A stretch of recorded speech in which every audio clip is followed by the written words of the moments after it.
Ed Hervey announced as the general manager of your Edmonton Elks. It'll be his second tenure in that position. Chris Morris, the president of the club, will join us in about 16 minutes here on the Reid Wilkins Show with Jay Milne.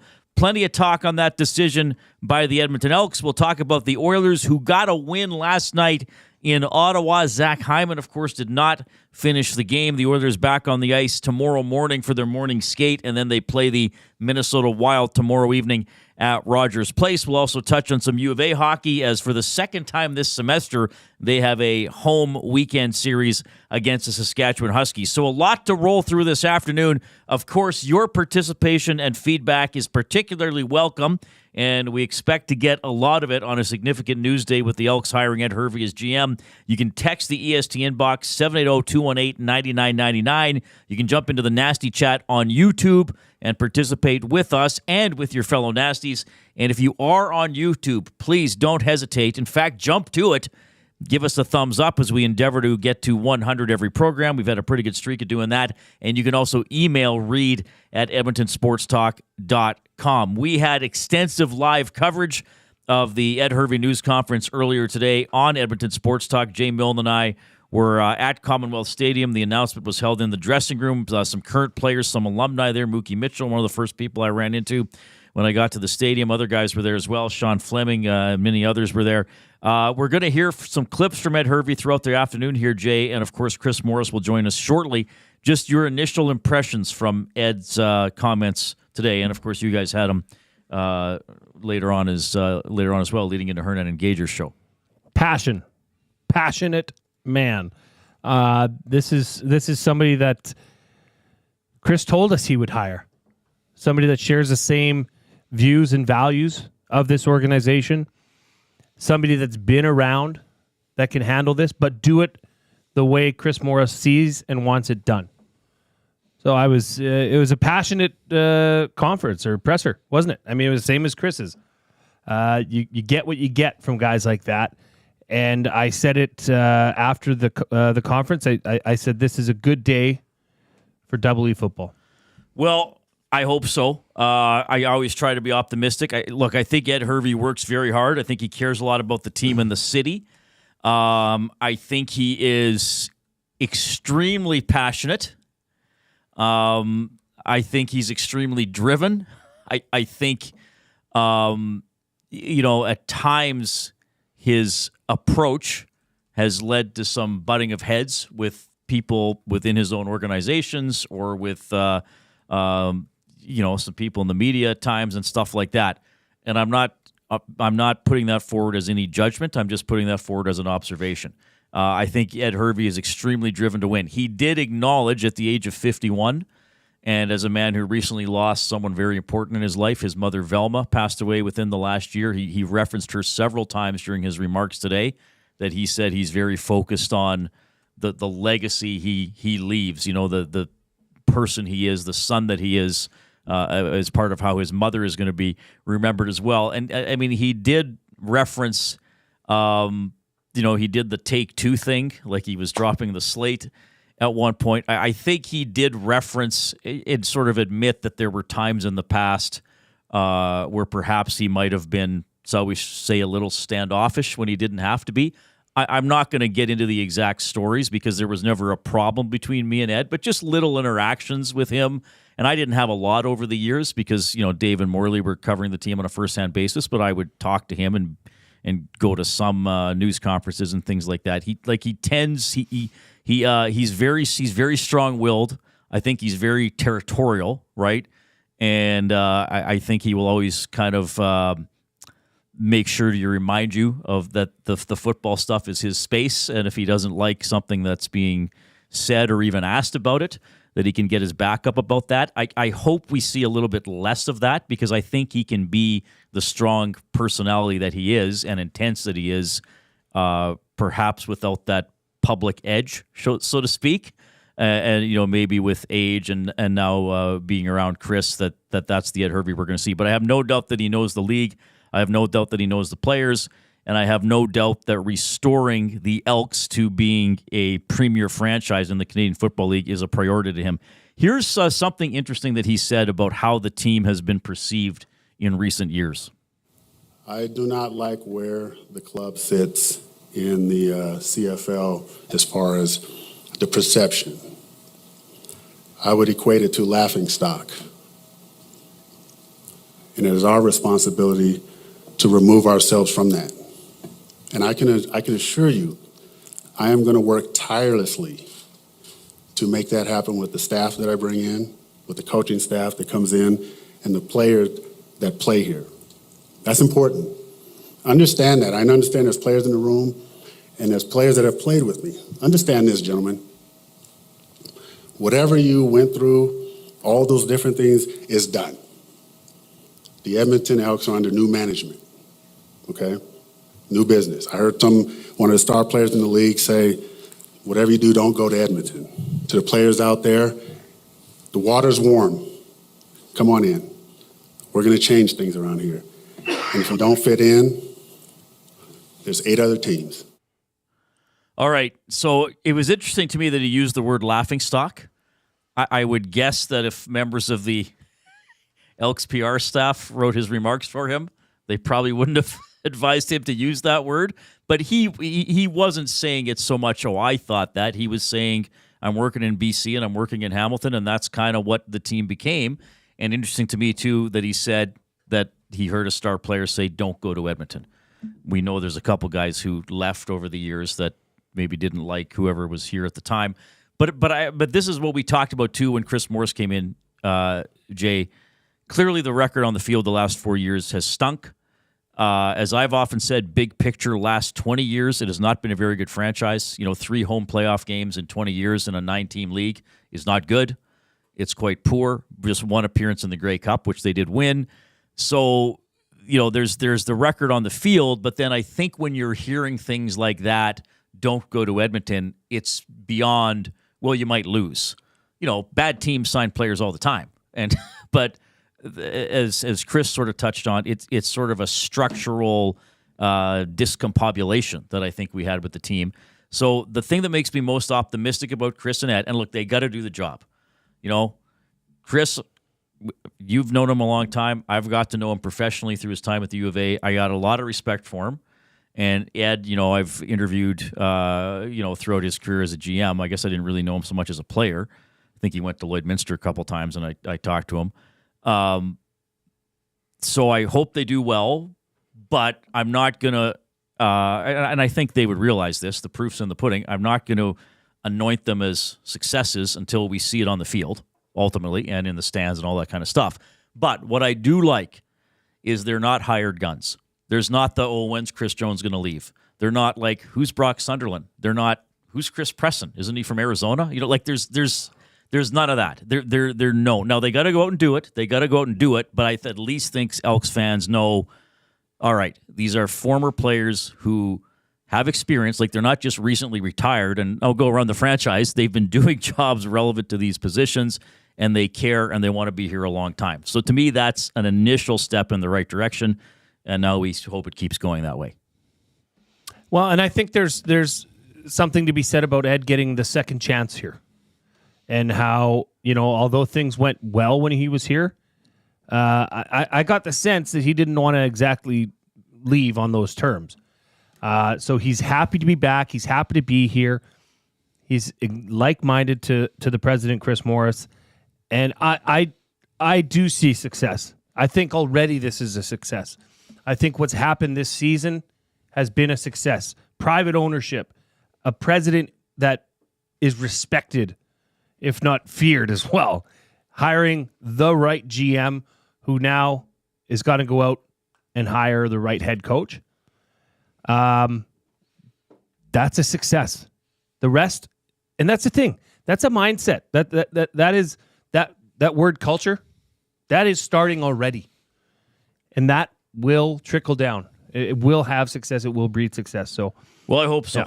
I mean, that's the goal, right? As I've often said, whether it's sports or a business, hire the right people and retain them. Yeah, that's it. I know I often get a funny look when I refer to the players and the employees as employees, but that's what they are.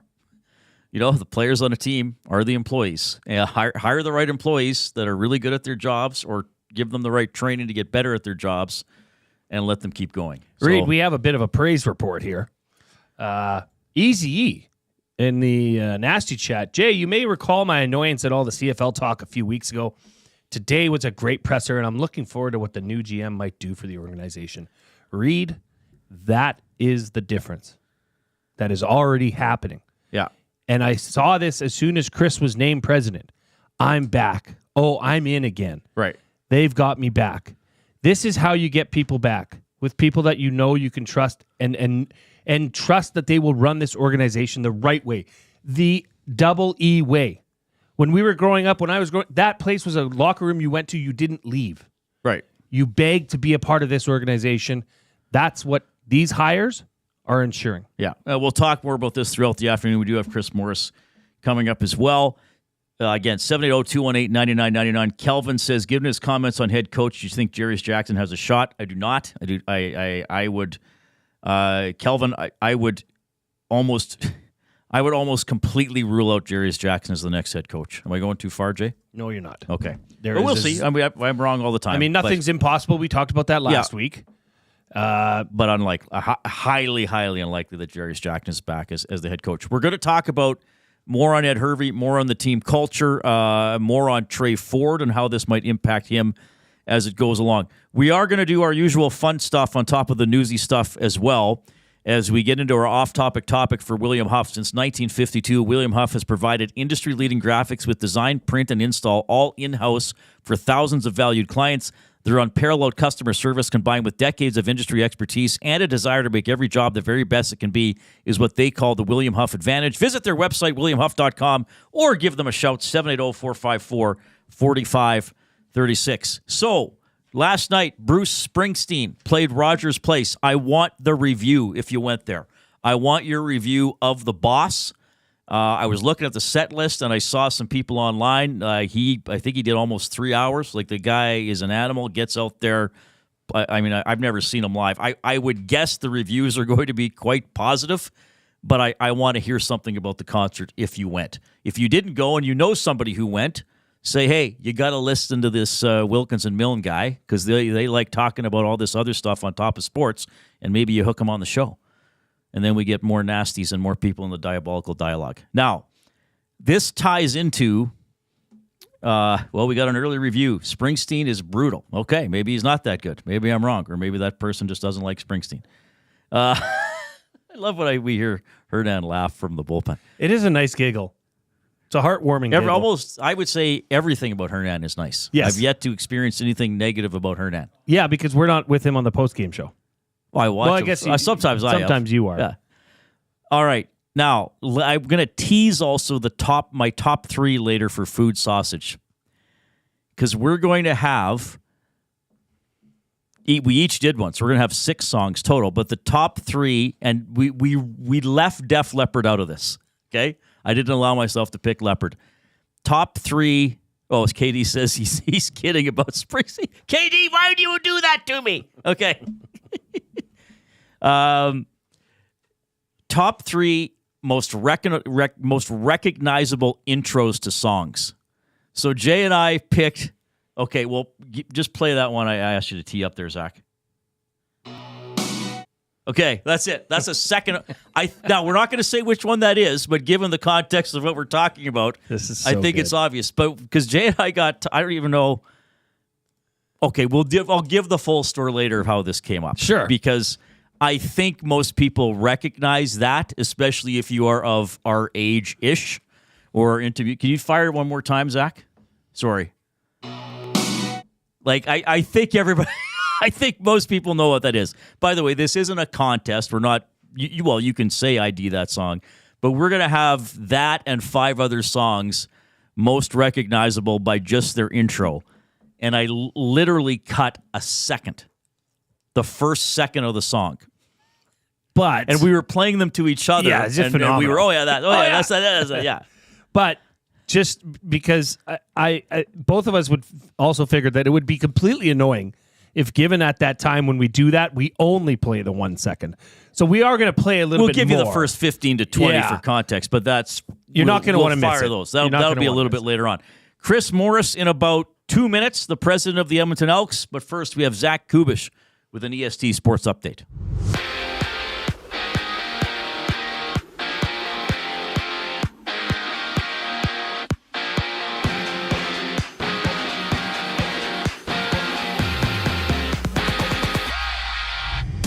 The Golden Knights facing the Maple Leafs with Max Domi hitting the injury reserve due to a lower body injury. And after that, it's the Sharks taking on the Stars. The Predators on the ice with the Kraken. The Sabres Kings going at it in the Hurricanes, meeting with the Flyers.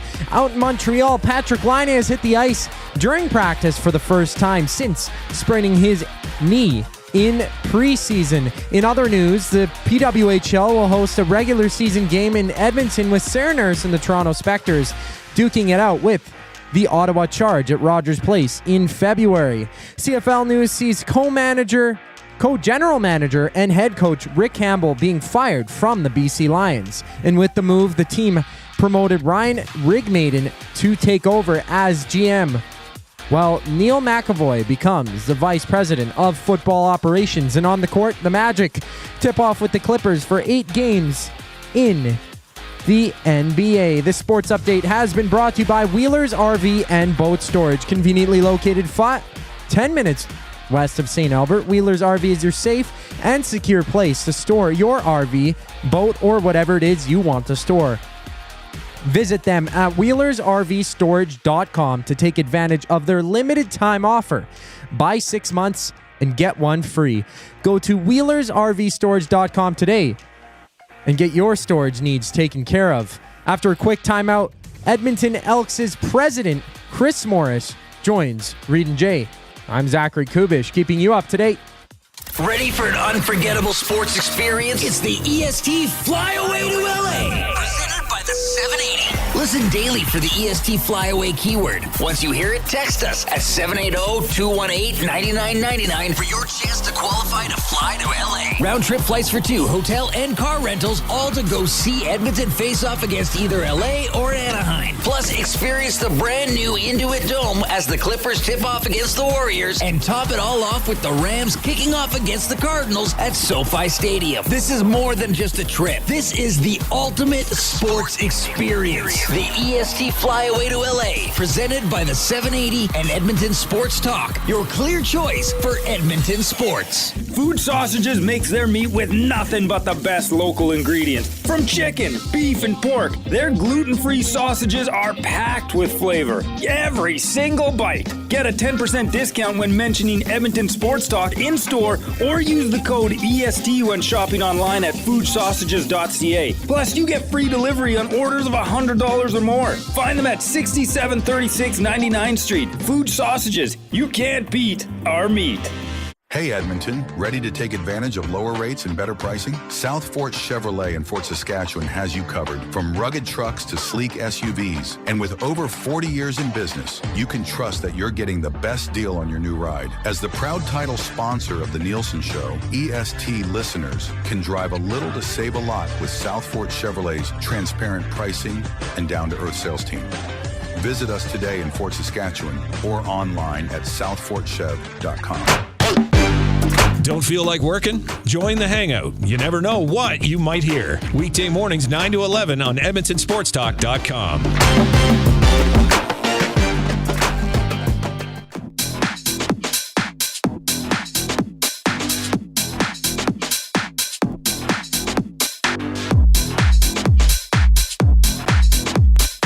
All right, good to have you tuning in this afternoon. Jay and I are in the James H. Brown studio. James H. Brown Personal Injury Law Firm, the heavy hitters of injury law. With over 200 years of experience, James H. Brown will get you the settlement you deserve. Visit them at jameshbrown.com. Book your private consultation today. We will touch on the Oilers win in Ottawa as we move through the afternoon. But, of course, Ed Hervey news conference earlier today as he was formally announced as the new GM, VP of Football Ops for the Edmonton Elks. The president of the franchise, of course, is Chris Morris. Chris, you're on with Reid and Jay. How are you doing? Good. How you guys doing? Doing very well. Thanks for taking time to join us again. Chris, I'm going to start here just quickly with a theory that I have that I've put together from over 20 years of covering sports, whether it be in Lloydminster or in Edmonton, and I think this applies to Junior B hockey or college basketball or the NFL or the NHL or the CFL. that generally the more you hear from a team president, the more instability the team might be going through. So do you share that view, or are you hoping for the day where you just are behind the scenes and let the people you've hired work? Yeah, I'm very hopeful to creep into the behind the curtain here and just start working from a position of anonymity, as opposed to having be as public as I have been for the last couple of weeks. I think it was important for someone to come in and give the messaging I've given around the stability in the franchise and talk about what our values are going to be moving forward. But now it's equally important for me to hire people who have those values and let them get to work. Chris, obviously a big day, a big announcement down there at Commonwealth today. I just want to know, when you were, given the title of president of the Edmonton Elks, how soon did it take for you to circle and look at a guy like Ed Hervey as someone that you'd like to bring in as GM? Well, I circled them right away. There's 4 or 5 names that were circled, and we talked to, and we obviously G-Roy was one of them, and Ed was obviously one of them as well. And for me, it was there's a familiarity with the way he does business. I'll be honest with you, like Ed and I are friends, but it's not like we talk every week. It's not like it's not like we have that sort of relationship, but I have a lot of respect for him as a person and the work he does and the way he does his work, that I've watched him do from the time he took over here in Edmonton. Like here's a guy who worked his way up from the base of the organization. Like he was like putting film together and splicing film and worked his way up through there and worked his way up through scouting and worked his way up through every aspect of the organization here and cut his teeth on all of that. Became the general manager here and won a Grey Cup. And now he's gone off and he's gotten experience in some other places and has a good feel for the way a lot of other people do business. So for me, when I interviewed him and compared him to some of the other people I talked to, he was clearly ahead of some of the other people. And for me, the what I know about him as a person cemented the deal.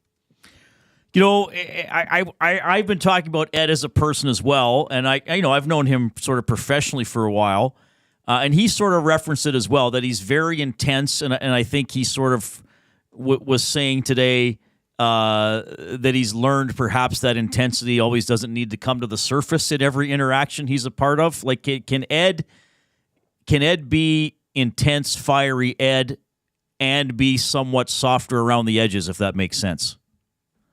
Yeah, and I think you saw a little bit of that today. I think Ed's been around the block now. Like he was a general manager for the first time when he was here. The last go around, and he had obviously a vested interest in that position and protected that position, but it was his first time through. Now he's worked with some people and he's been around the league, and I think he understands that there's multiple ways to get things from people.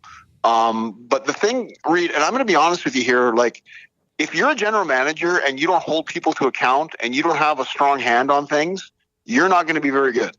And, I'd rather have someone you have to temper back a little bit and who through experience has learned that than someone who is hands off and just lets things go that shouldn't really be happening and that don't really align with what you want to accomplish as an organization. So I feel very, very confident in him and his ability to interact with people in a way which helps them be successful. Sometimes, it's the hammer and sometimes it's the pat on the shoulder. And I think he gets that, and I think he will have gotten much better at it as the years have gone by as he's matured. Chris, we had Ed come up to the offices, to the studio suite that we took over and occupied. So thank you for being such a generous host for Edmonton Sports Talk today.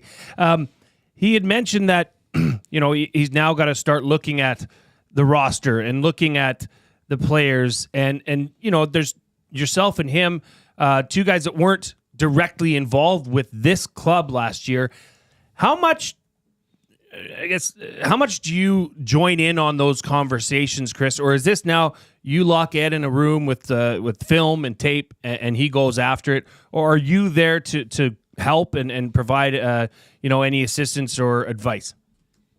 Yeah, let me say this, Reid, and I've only been here for a few weeks, right? For 2 weeks, really. But I'm going to say this.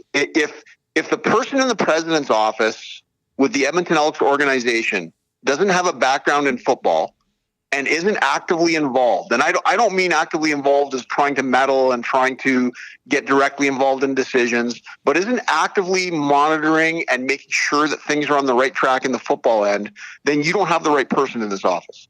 Because this business is the business of football, and there's a corporate side to it, but in the end, Reid, it's what's on the field that drives that. So for me, I'm going to be involved in those things, and I'm going to talk to Ed on a daily basis about those things, and we're going to bounce ideas off each other about those things, and we're going to discuss them. There's no way for this place to be effective and have a president in here who doesn't know football and doesn't want to be involved in football. And I would say to you, I've watched that over the last few years here, and I would compare it to when Hugh Campbell was here, or people like of that ilk were here. And I don't know that it's as effective as having someone who has a bit of football knowledge in here. Right. So that's yeah. And this is Reid again to build on Jay's question. So you will have a say or contribute to the search for the head coach then, even if it's Ed's final call. Is that fair? Absolutely. We're on the same page in regards to a lot of things. Like we're going to be involved in the kind of person we want to bring in here. I'm here as the final layer to defend what we think the Elk way of business is. And that's my responsibility here. So that's I'm overseeing the whole organization. So that's part of my job, is to oversee the football piece. It helps me to have somebody that I completely trust in that position, though, because it does make things a lot easier. Chris Morris, Elks president, is joining us on the Reid Wilkins Show with Jay Milne. I know you're very, very early in your tenure, so you may say, Reid, can you give me a chance to breathe here? But look, the team's got to do better on the field, and they got to get the corporate sponsors back and the average fan back buying season's tickets or 3-game packs or whatever.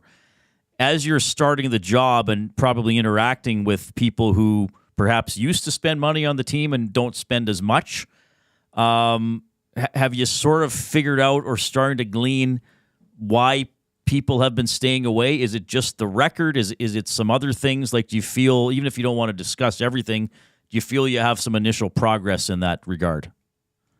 Reid, what about the Edmonton Elks in the last 5 years is appealing to a corporate partner? There's been complete turnover at every position on the field, every position off the field, and the coaches, the presidents. In what way has a corporate partner been able to engage with what we're doing and feel confidence about the vision and mission moving forward? There hasn't been. And my job coming in here is to stabilize, to create a vision for what we're going to be as an organization moving forward, and to go out into that community and sell them on what we can be.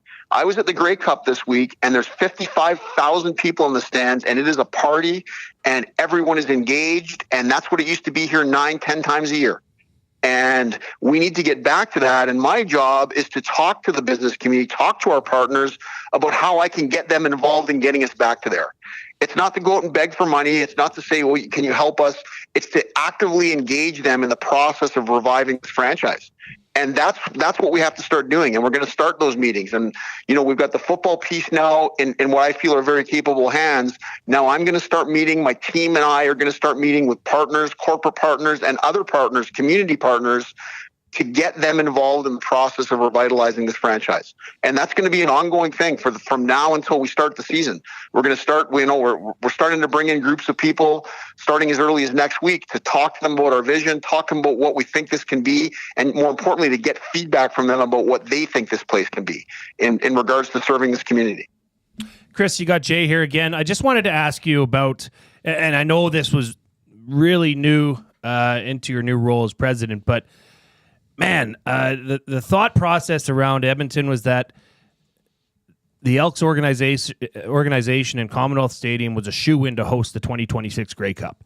To see that go to McMahon down in Calgary, I mean, that's all said and done now. But is that something that comes across your plate of trying to attract and get that Grey Cup to Commonwealth? Yeah, I can't really comment on it. I wasn't really involved in that process. It happened before I arrived here.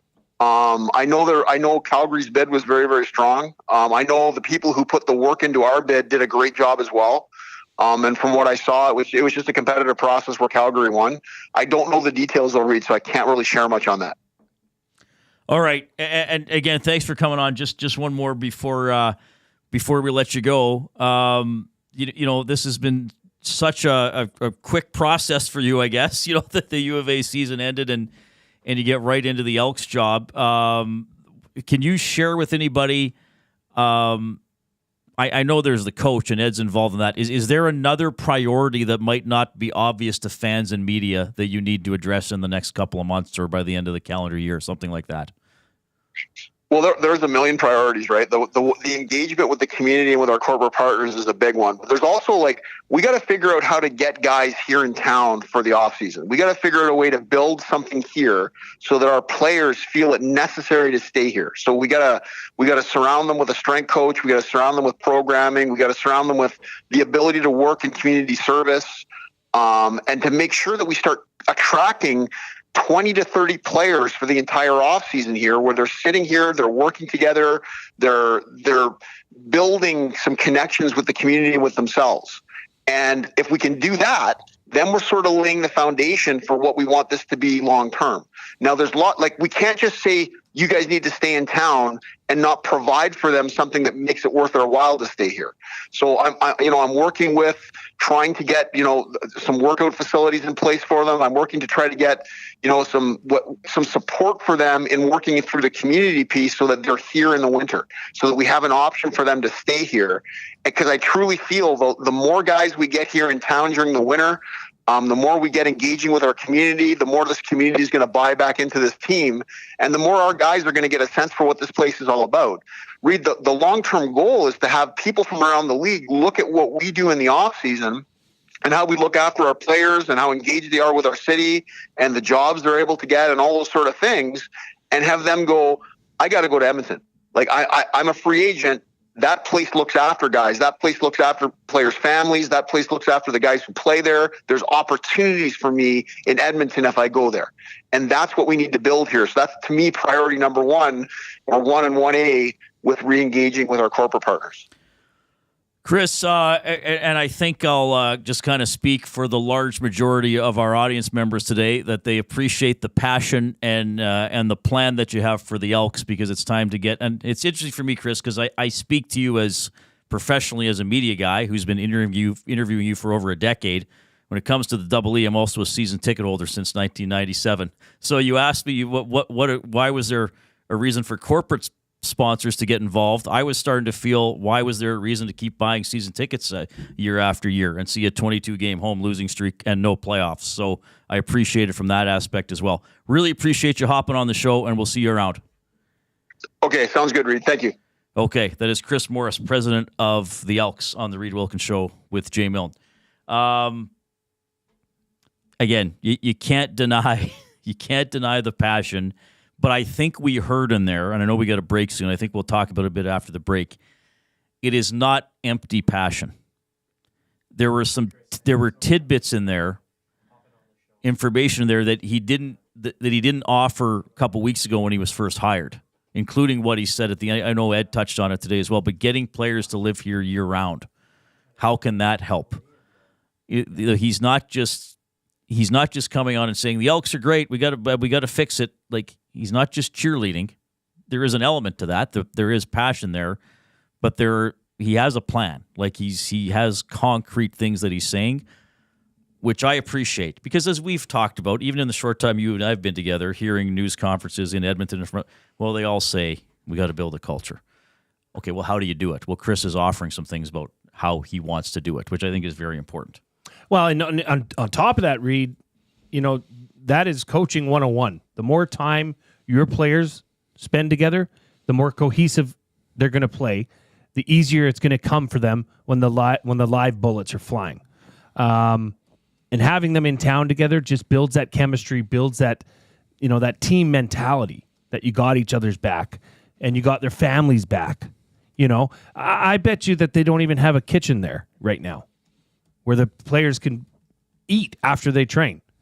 That's going to change. Little things like that are big things for players to stay around during the offseason and build that chemistry.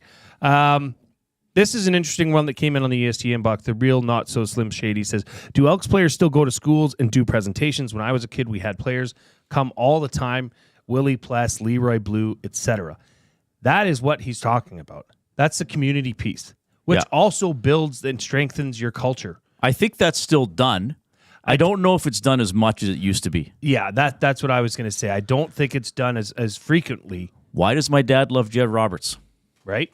Yeah. Well, Jed went to Grand Trunk High School and spoke more than once. Yeah. Well, they used to do that trip. Jed talks about it all the time. Him and Giz and Willie Pless went up north, up north, and went through schools there. That's getting into the community. That's giving back and showing these young children, what it's like to be a professional athlete, and then having those children look up to those professional athletes, and essentially now that child's asking mom and dad, hey, can we go watch that guy? Yes. That's how you do it. Baby steps. Start from square one and build up.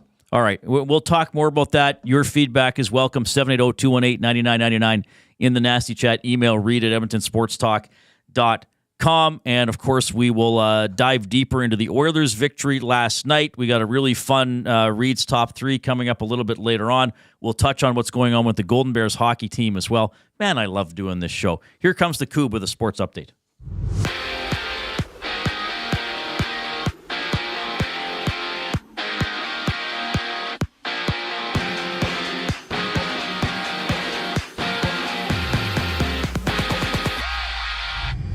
The NHL has 5 games with the Flyers meeting the Hurricanes, the Predators taking on the Kraken, and the Golden Knights playing against the Maple Leafs, having Toronto place Max Domi on the IR with a lower body injury. And Patrick Laine has hit the ice for the Habs for the first time since suffering a knee sprain in the preseason. Laine's last regular season game was December 14th of last year with the Columbus Blue Jackets, with Laine sitting out since then due to injury and for mental health reasons. And the PWHL is set to host a regular season game here in Edmonton, having the Ottawa Charge and Toronto Spectres drop the puck at Rogers Place in February. In the CFL, the BC Lions have relieved head coach and co-general manager Rick Campbell of his duties, promoting Ryan Rigmaiden as general manager and Neil McAvoy to Vice President of Football Operations. Elsewhere, we see the 76ers tipping off with the Grizzlies, the Knicks going at it against the Suns, and the Pacers battling the Rockets for 8 games in the association. This sports update is sponsored by Advantage Sports Medicine and Physiotherapy. Get treated like a pro with their highly skilled crew. Whether you're recovering from an injury or looking to enhance your performance, Advantage Sports Medicine and Physiotherapy uses the same locker room approach, trusted by the best in the game. Find them online at AdvantageSportMed.ca. It's a quick timeout, and Reid and Jay return just after the break. I'm Zachary Kubusch, keeping you up to date. You want the heavy hitters on your team, both on and off the ice. If you've been injured in a car accident, call the heavy hitters of injury law. James H. Brown and Associates, Alberta Injury Lawyers. With over 200 years of combined injury law experience, their precedent-setting lawyers are ready to help. Locally owned and proud Edmonton Oilers fans, James H. Brown and Associates wants to support you with their unrivaled experience, unrivaled results, and unrivaled commitment. When accidents happen, head to jameshbrown.com. The grand opening sale at Sit and Sleep is almost over. This is your last chance to take advantage of the special introductory sale prices on all mattresses. Stop in today for a free pressure point scan using cutting-edge technology so sleepologists can identify the perfect mattress for you. Right now, get free local delivery on any mattress over $7.99 and receive a free bamboo cooling mattress protector. Enjoy grand opening savings with every mattress on sale. Join us on location today for the final celebrations at Sit and Sleep in South Common next to Planet Fitness. Don't miss out. The grand opening sale ends soon. Gallo LLP is an Alberta-based accounting firm with expert chartered professional accountants in both our Edmonton and Sherwood Park accounting firms. Our experienced and innovative accountants provide financial advice that saves our clients money. Simply put, we help our clients protect their assets and grow their businesses. At Gallo LLP, they go beyond the numbers to ensure the continued success of your business. Reach out to Preet or John to discuss how they can help your business grow. Visit GalloLLP.ca today and see see how they can help you take your business to the next level. Edmonton Sports Talk delivers a mass audience of key, influential customers to your business, all while you associate your company brand with the biggest names, the hottest sports news, and teams from every league around the globe. It's where fans go to get their sports fix and where our partners find the most loyal consumers. Contact us today and see how our team on Edmonton Sports Talk can score the biggest goals for your business. With various advertising options available, email business@edmontonsportstalk.com or head to our website, edmontonsportstalk.com.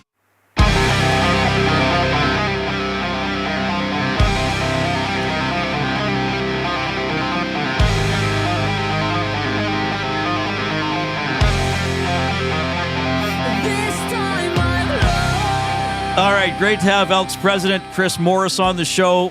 We had Ed Hervey on our special coverage earlier as he is back as the GM of the franchise. We'll talk Oilers in a little bit here, too, as they got a 5-2 win over a kind of, I would say, unimpressive Senator squad, at least in terms of how they played last night, but good for the Oilers to get the win. Portions of this hour are presented by Alberta Tutoring. Locally owned and operated, Alberta Tutoring offers certified Alberta teachers who know the curriculum and what their students need to learn. Specializing in high school math, physics, and science, their skilled tutors can meet with students virtually while offering flexible scheduling. And right now, take advantage of their limited time offer. Enter promo code EST and get 40% off your first session. Visit albertatutoring.ca and book your local experienced tutor. So thank you for Alberta Tutoring for being on board with the show. If you would like to get involved, advertise or sponsor anything on EST, was it business@edmontonsportstalk.com? Yes. You may get to have a sales meeting with Jay Milne himself. Yeah, you want to see me? You want to see Jay in person? All right, and we also have the off-topic topic for William Huff, your review of the Springsteen concert. I don't know, you're giggling at something. I hand the mic over to you, my friend. Oh, that Owen guy. Sent in a banger. He said, "We love you doing this show, Reid." Jay's okay, too. Fair enough. Oh, fair enough is right. Hampton Steve, bringing the fire. The Springsteen concert was amazing. I've seen hundreds of concerts in my lifetime, and he by far puts on the best show. 3 hours plus of hits, covers, deep cuts, and new songs. The energy he still plays with at 75 years old is astounding. You can tell that the E Street Band has been together for 50-plus years, and the addition of the horns and choir sections turned the show into a religious revival experience at That's times. awesome. Yeah, he's Sean 75. Stewart described Springsteen best. It's as if Bob Dylan and James Brown had a child together. That's amazing. That, my friend, that's a review. Thank you, Hampton. And that's Steve, a concert. I mean, look, I think Springsteen is great, but I'm not going to pretend to know all the songs. I mean, certainly when I was a kid, the album Born in the USA was huge. But that's a show, because a lot of times I think, why would I go to the concert? They're going to play 20 songs, I'll know 3 of them. But Springsteen, I almost wish I would have gone last night. Just, I'm kind of kicking myself on that the too. The environment, the energy. Yeah. Because and I feel like he's the type of guy, well, probably a lot of big acts are like this, but is there 20,000 people or are there 20? He doesn't care. He's playing balls out. Yeah. He's giving you everything he has. He's going to give you a memorable show. It's interesting. When Sopranos came out, I didn't realize that Steven Van Zandt was in the E Street Band, was the lead guitarist. Oh, I didn't know that. That's the guy from The Sopranos. I am ashamed to say I've not seen The Sopranos. Oh, my I still have to change that. Really? By the way, give us a thumbs up on YouTube. Give us a thumbs up if you liked having Chris Morris on the show. Yeah, a lot of people fired up about it. Rob from the Grove says, I can't say this. I can say this every time I hear Chris Morris talk. He gets me excited about the Double E Football Club. Box Pounder says, I'm stoked. Are you stoked? I'm so stoked. And Reid, I'm not even lying. This is the most traffic we've seen on the EST inbox. Really? To date. Oh, good. To date. And it's about who? The Elks. The Elks. Who would have thought? Well, that's good to hear that people are talking about that. Is outstanding. Outstanding. You guys all deserve a big round of applause. I'm going to have to dive into a few of these here. Bones says, why is it okay to hire all ex-players on the Elks and everyone freaks out if a former Oilers gets a job? Yeah, I've said that, though. I've said that. I think it's because the Oilers lost for so long with ex-players in charge. The Elks, in these last 4 years anyway, didn't have any ex-players around. But when's the last time a former player was in charge? Moss was a coach, and Hervey was the GM. That was over almost 10 years ago. Yeah. Right? Yeah, but I get that. Rob and I dealt with that on Overtime Open Line all the time. Old boys club. We used to joke won that a Grey Cup. Right.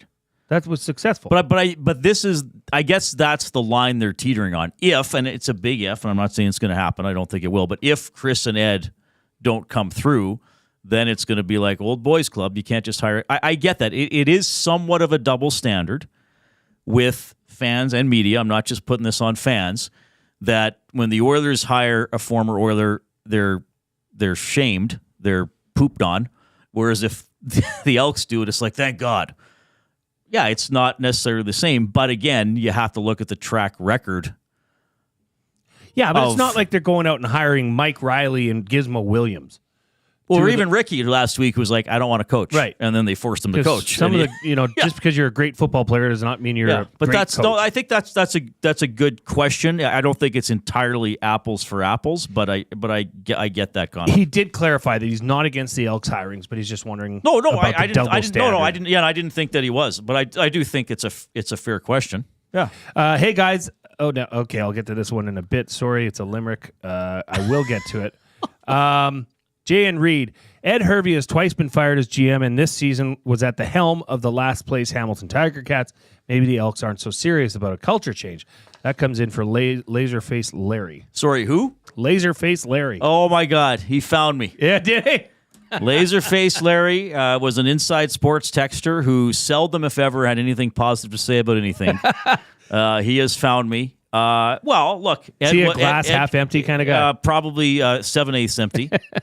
Probably the glass is 7/8 full, but he would say that it's 7/8 empty. Look, Ed was fired twice. I think the official word in BC was that he resigned for personal reasons, but it was later revealed he did a contract with Riley that he shouldn't have done with some off-the-book stuff. Again, he's got to wear that and hopefully have learned from it. This one comes in from Morgan. Guys, huge win for the Elks. Hervey knows all the players around the league. I think he'll keep the stars like Morgan and Anderson and build up our depth. Interesting he mentions 2 defensive players. Well, those guys are good. Very good. Usually you'd like some good ones on offense too, which I think they do have. They have. Yeah. Oh, well, unless you're... But that's Ed's challenge. Again, now Ed has to go out and do it. Bring guys here, and Chris and Ed together have to. I do enjoy what Chris said about getting players, at least a bunch of them. I know it may not be realistic with all of them to live here year round. Yeah, you are not just playing for the Elks; you are playing for Edmonton. The both words are important. You know, like you get to know the city, get to know the community, get to know the people cheering for you. But you have to offer it at an ease of access. Right there, right at your facility. Hey guys, don't worry about bringing food. We got it here for you. You're big on the food thing, eh? It's a big deal. I'm serious. Just leave the pork chops by the counter. Just Dolores will sign for them. Dolores the hen is working the desk. She's angry today. I don't know what got into her. And you know who doesn't think the Oilers have offensive stars? Who? Richard Rooster. He writes in, new president, new GM. Who cares? Need a quarterback. We don't have one. Well, let's talk about that. Zach, can we get the other Hervey clips ready? I asked Ed Hervey during the news conference, what do you think of Trey Ford and the quarterback position? It was a longer answer, so we kind of got to the heart of it here. Here's what he said. I think Trey Ford is an electric and dynamic player. I don't know him personally. I'm looking forward to having a chance to speak with him. I'm looking forward to talking with him about his experience here and seeing where he sees his future. I want to talk to him about my vision. And, we're going to have some opportunity to have some real talk and some serious talk. I believe that the quarterback position is extremely important to the football team. I want to get to know him. Okay, should we go straight into the other clip? Or do you want to talk about that one first? Well, because they kind of go together. They kind of do go together, sure. And then when Ed was on with you and Awanek. Well, hang on. Can I just say, when I heard this live at the press conference, sitting beside you, the man who asked that question, I thought, oh, Trey's not coming back. Yeah, to me, it was almost that answer almost sounded as if I need to interview him for the job. Yeah, it sounded very blanket-like. Which I understand why Ed would be careful. Like, he's not going to roll in without a coach and say, like, Trey Ford's the start. Like, he can't do that. No, but it seemed, I don't know, it lacked much heart from Ed's perspective. But... Okay, so here's, again, this is a longer answer because he spoke quite at length to Awanek and Milne earlier, but a little more on Trey Ford.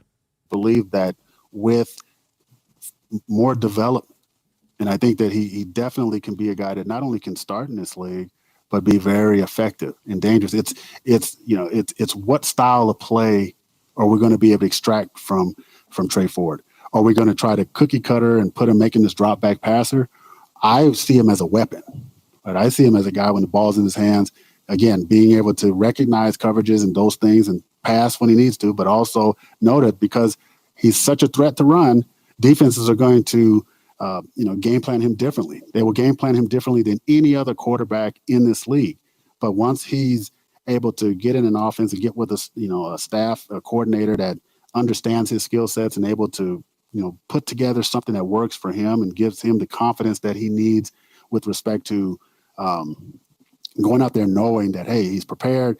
He understands that if he makes a mistake that, he doesn't have to look over his shoulder. We want him to go out there with a great deal of confidence, but also know that he has to also come in and compete, right? Like the quarterback position is so important on two folds, right? You're only as good as the availability of your starter, but if the starter goes down, there can't be a avalanche or a cliff so deep that the backup is someone that shouldn't be out there. So, those are the things I'd like to speak to Trey about, but. Okay, so that was I should have cut off that butt. Okay, so that was a little more about his skill set. I still feel that Ed is saying he wants to get to know Trey better, and I still feel as if Ed is saying he hasn't convinced me that he's a number one quarterback in the league, which is what a lot of people say. Fair, or what did you think? No, I think he nailed it. I just you've taught me over the short time we've been together to focus on how things are worded. And what Ed said was the style. What style are we going to extract from Trey Ford? He used the word we. He said, we understand his skill sets. Okay, now when he's referring to we, he's happy to be referred as an Elk, as the GM. But he did say there's no looking over his shoulder, but there will be a competition for that. I think this is all music to Trey's ears. This all he wants is a shot. He's never come into a training camp as fighting for the number one position. He's been deemed as the second or third string. Never has he been afforded the opportunity to fight for the number one starting role. Well, here's the thing. If the culture of the Elks is going to improve, then the coaches have to have a game plan that maximizes their players' talents, even if that player isn't the starter. Okay? Yep. And coaches and good cultures, businesses or teams with good cultures, have leaders who admit when they are wrong. Okay? You don't keep throwing Taylor Cornelius out there until he's getting booed by his home fans, somewhat unfairly. Not the booing was fine, but it was more directed at McAdoo when that was happening, right? You have leaders who say, okay, maybe this guy should play. Now, he has to accept the responsibility and improve, but I think that's a whole part of the culture thing. I still am not clear. I wish I could tell everybody, now I know what's going to happen at quarterback. And when we have a coach in a year or two, or a week or two, pardon me, I still don't know if we'll know that, but I'm glad we kind of hear a little more concrete comments from Ed. Okay, let's read between the lines here a bit, though. Okay, what's the name that is out there that is most probable to become the next head coach of the Elks? Rick Campbell, though apparently the Elks have already asked permission to talk to Jordan Maksimic from the Lions staff. Campbell was fired. He's Maksimic's the OC. So the Elks wouldn't have to ask for his permission to be talked to. He wasn't fired. I mean, I guess he was, Reid, but the relieved of his duties right. is a much more soft way of saying that. Rick Campbell, McSimic, come here. Do you think Vernon Adams is going to want to play here? I don't know. I really don't know. But how would I don't know how they feel. But feel. It's the same thing as asking if Trey Ford would want to play here if Jarius Jackson was back as head coach and G. Roy was the GM. Oh, I see what you're saying. Would he want to play for Campbell again? Because he got screwed around here. Right. It was mismanaged. Vernon Adams was treated like a bag of dog crap by that organization when Nathan Rourke came back to the league. Vernon Adams was the MOP top contender until he got injured. He's a good quarterback. But is he going to want to follow that? But Ed also and Dave C780 says, I hope they sign Ford, but as Ed mentioned, he wants 2 good QBs, so it's not a cliff/waterfall if one goes down. It's not hard to find a decent value, serviceable backup. Right. The Argonauts had 2. Right? That's a good point. And we debated whether the Elks 2 quarterbacks last year were in the top 10 in the league. Yeah. Which means we were saying there's at least 1 or 2 backups better than our guys. The problem with MBT was his contract, which isn't his fault. He was grossly overpaid, and he underdelivered on that. All right, portions of this hour presented by Canadian Brewhouse. Book your holiday party at the CBH today, your ultimate destination for events, parties, fundraisers, and more. 'Tis the season to celebrate.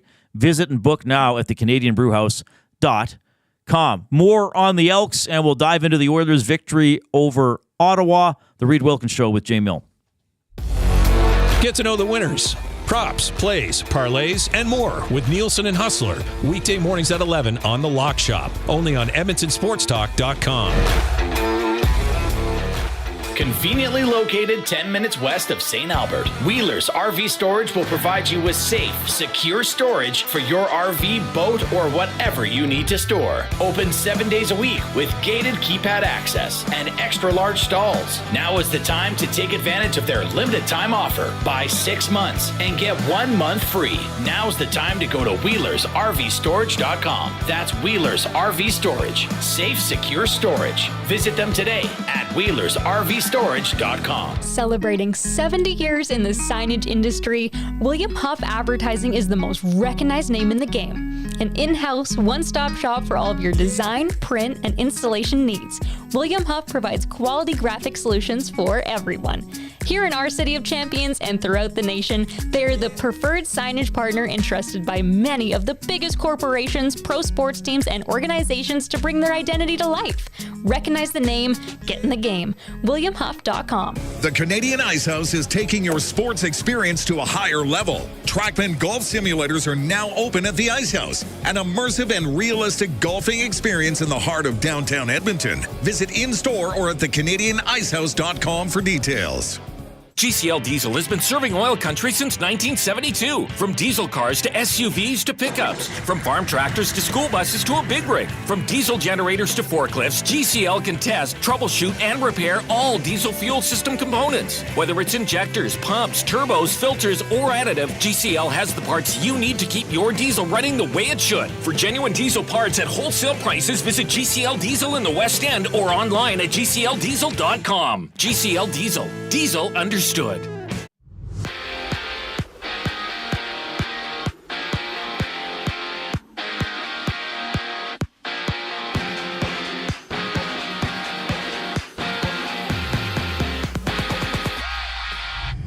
We got the Golden Knights facing the Maple Leafs with Max Domi hitting the injury reserve with a lower body injury. And after that, it's the Sharks taking on the Stars, the Predators on the ice with the Kraken, the Sabres, Kings going at it, and the Hurricanes meeting with the Flyers. And out in Montreal, Patrick Laine has hit the ice for the first time since spraining his knee in the preseason. In other news, the PWHL will host a regular season game in Edmonton with Sarah Nurse and the Toronto Spectors duking it out with the Ottawa Charge at Rogers Place in February. CFL News sees co-general manager and head coach Rick Campbell being fired from the BC Lions. With the move, the team promoted Ryan Rigmaiden to take over as general manager, while Neil McAvoy takes the vice president and football operations position. And on the court, the Magic tip off with the Clippers for 8 games in the association.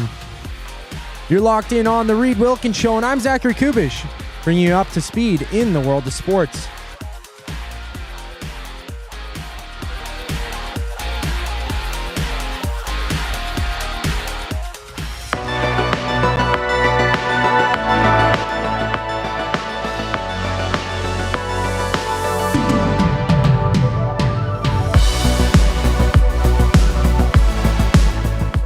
right, hope you're having a wonderful Wednesday afternoon. Oilers back at it tomorrow against the Minnesota Wild. Great dance moves, Jay Milne. That's the bonus people get watching on YouTube. So they get to see you dance in my general direction. Of course, we will have the GCL Diesel Oil Stream pregame show commencing tomorrow at 6 o'clock with Tom and Hernan. Game is at 7 between the Oilers and the Wild, and then they're on after the game for the Oil Stream postgame show. Oilers versus Rangers on Saturday, and then they got some time off. They will not play again until next Friday, the 29th. So I would expect Nurse to miss the next two games. Hopefully comes back next Friday against Utah. We'll see about Hyman. Now, we know Kasperi Kapanen is going to join the roster for tomorrow's game, who they picked up off waivers from the Blues. Yesterday, Hyman didn't play in the third period yesterday against Ottawa. Are there any other, before we dive into more Oilers stuff, is there a text or two or any other thought you want to have quickly on the Elks? Just a couple limericks. Oh, limericks, nice. You want to go with them? Let's go with them. Yeah, and then I want to say something quick, too. Okay. This is a limerick in honor of Ed Hervey. The GM is now named Ed. Since he left, the team's been all but dead. Some want to change back the name, but to me, that's just lame. Just name Trey the starter instead. That comes in from William Mike Spear. Well done. Pretty good. A limerick. The Edmonton Elks are back on track. No longer the league-leading punch. What? Well, you say punching sack. The Edmonton Elks are on track. No longer the league punching bag. With Ed Hervey in tow, the Eskimo way will show their bright future is bringing pride back. Okay, bit of a mixture. Mixed bag. Big Uke, emailing Reid at EdmontonSportsTalk.com. Connor and Leon combined for a few. Bouchard dangling. Whoa, that's new. Weather getting cold. Elks management bold. Glue guy with great questions. Look at you. Big Uke. Love the Big Uke. Stud. He is a stud. He's a big ball. What is he? A molten mound of magma. Molten mound. Just you barely see the road from the heat coming off. Magma. That's from Panama, everybody. Give us a thumbs up if you're watching on YouTube. Of course, you can also find us wherever you find your podcasts. Listen live on iHeartRadio or on TuneIn app. You may be saying, Reid, why would you tell people who are already consuming the show how to consume it? Because we need you as well to help us get out word of mouth. We are still a relatively new station. It is quite new for us to have programming from 1 to 6. I ran into a gentleman. I was in line at Brio, the old neighborhood bakery on Saturday, and this gentleman says, "Hey, are you a sports broadcaster in town?" I said, "Yes, I'm Reid Wilkins." He's like, "Oh yeah, you're on the Oilers broadcasts." I said, "Well, I'm actually not anymore. I've left 6:30 Ched and I've gone to Edmonton Sports Talk, and I have a show from 3 to 6." And then he started asking me questions about Brian Hall, and he's like, "So what do you do now?" I said, "Edmonton Sports Talk." He's like, "What? So you just go on Global?" I was like, "No, Edmonton Sports Talk is a station." So I actually showed him on my phone where to get the app. So we need everybody's help. If people are like, "Where's Reid? Where's Dustin? Who's Jay Milne? Where's I doubt anybody's worried about where Awanak is, but he's here.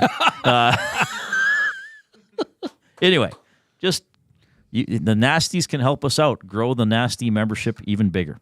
Can I ask what you got at Brio? I got some monkey bread. I got a lemon curd cruffin, and I got a pain au chocolat, I believe. Question 1. Yes. What's monkey bread? It's basically like a banana bread.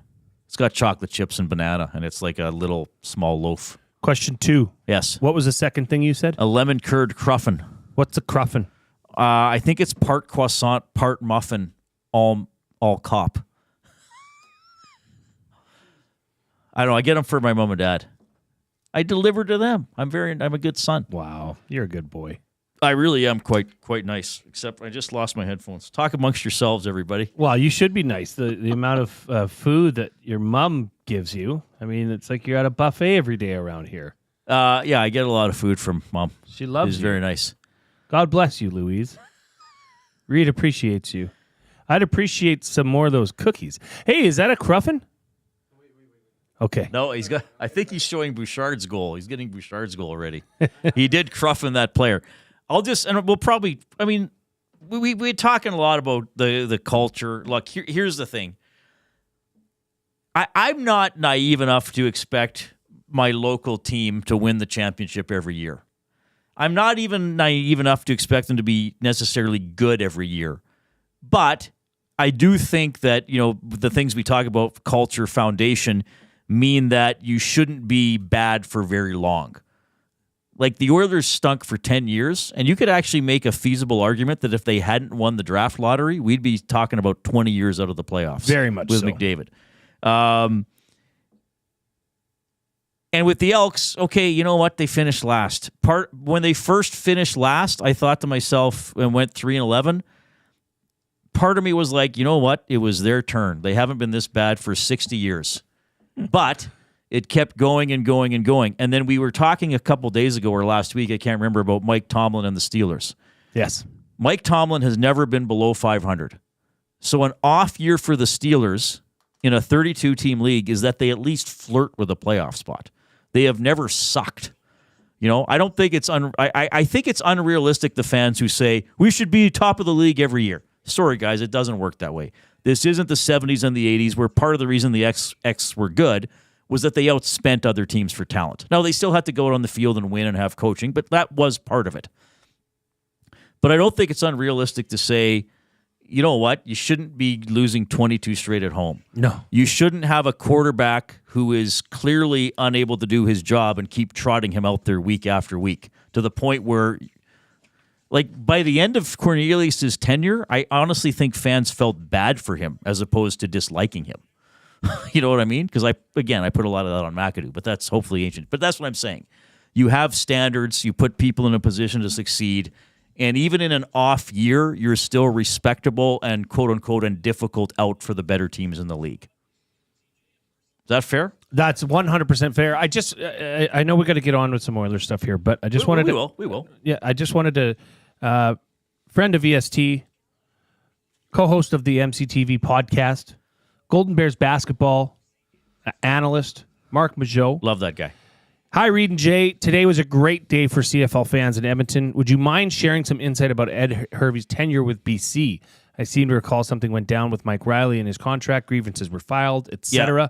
That led to Ed's resignation. Am I crazy? He says. No, basically, and I looked this up a couple of days ago. Justin Dunk summarized it. I don't have the article now, but basically there was Mike was promised something that was then not correctly filed with the league.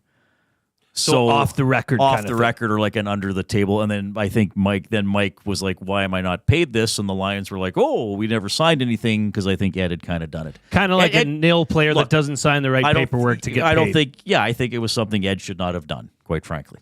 Right. So again, if people criticize him for that, I understand. Criticize all you want, but from what we saw today in person, this is somebody that says they've grown up and matured quite a bit.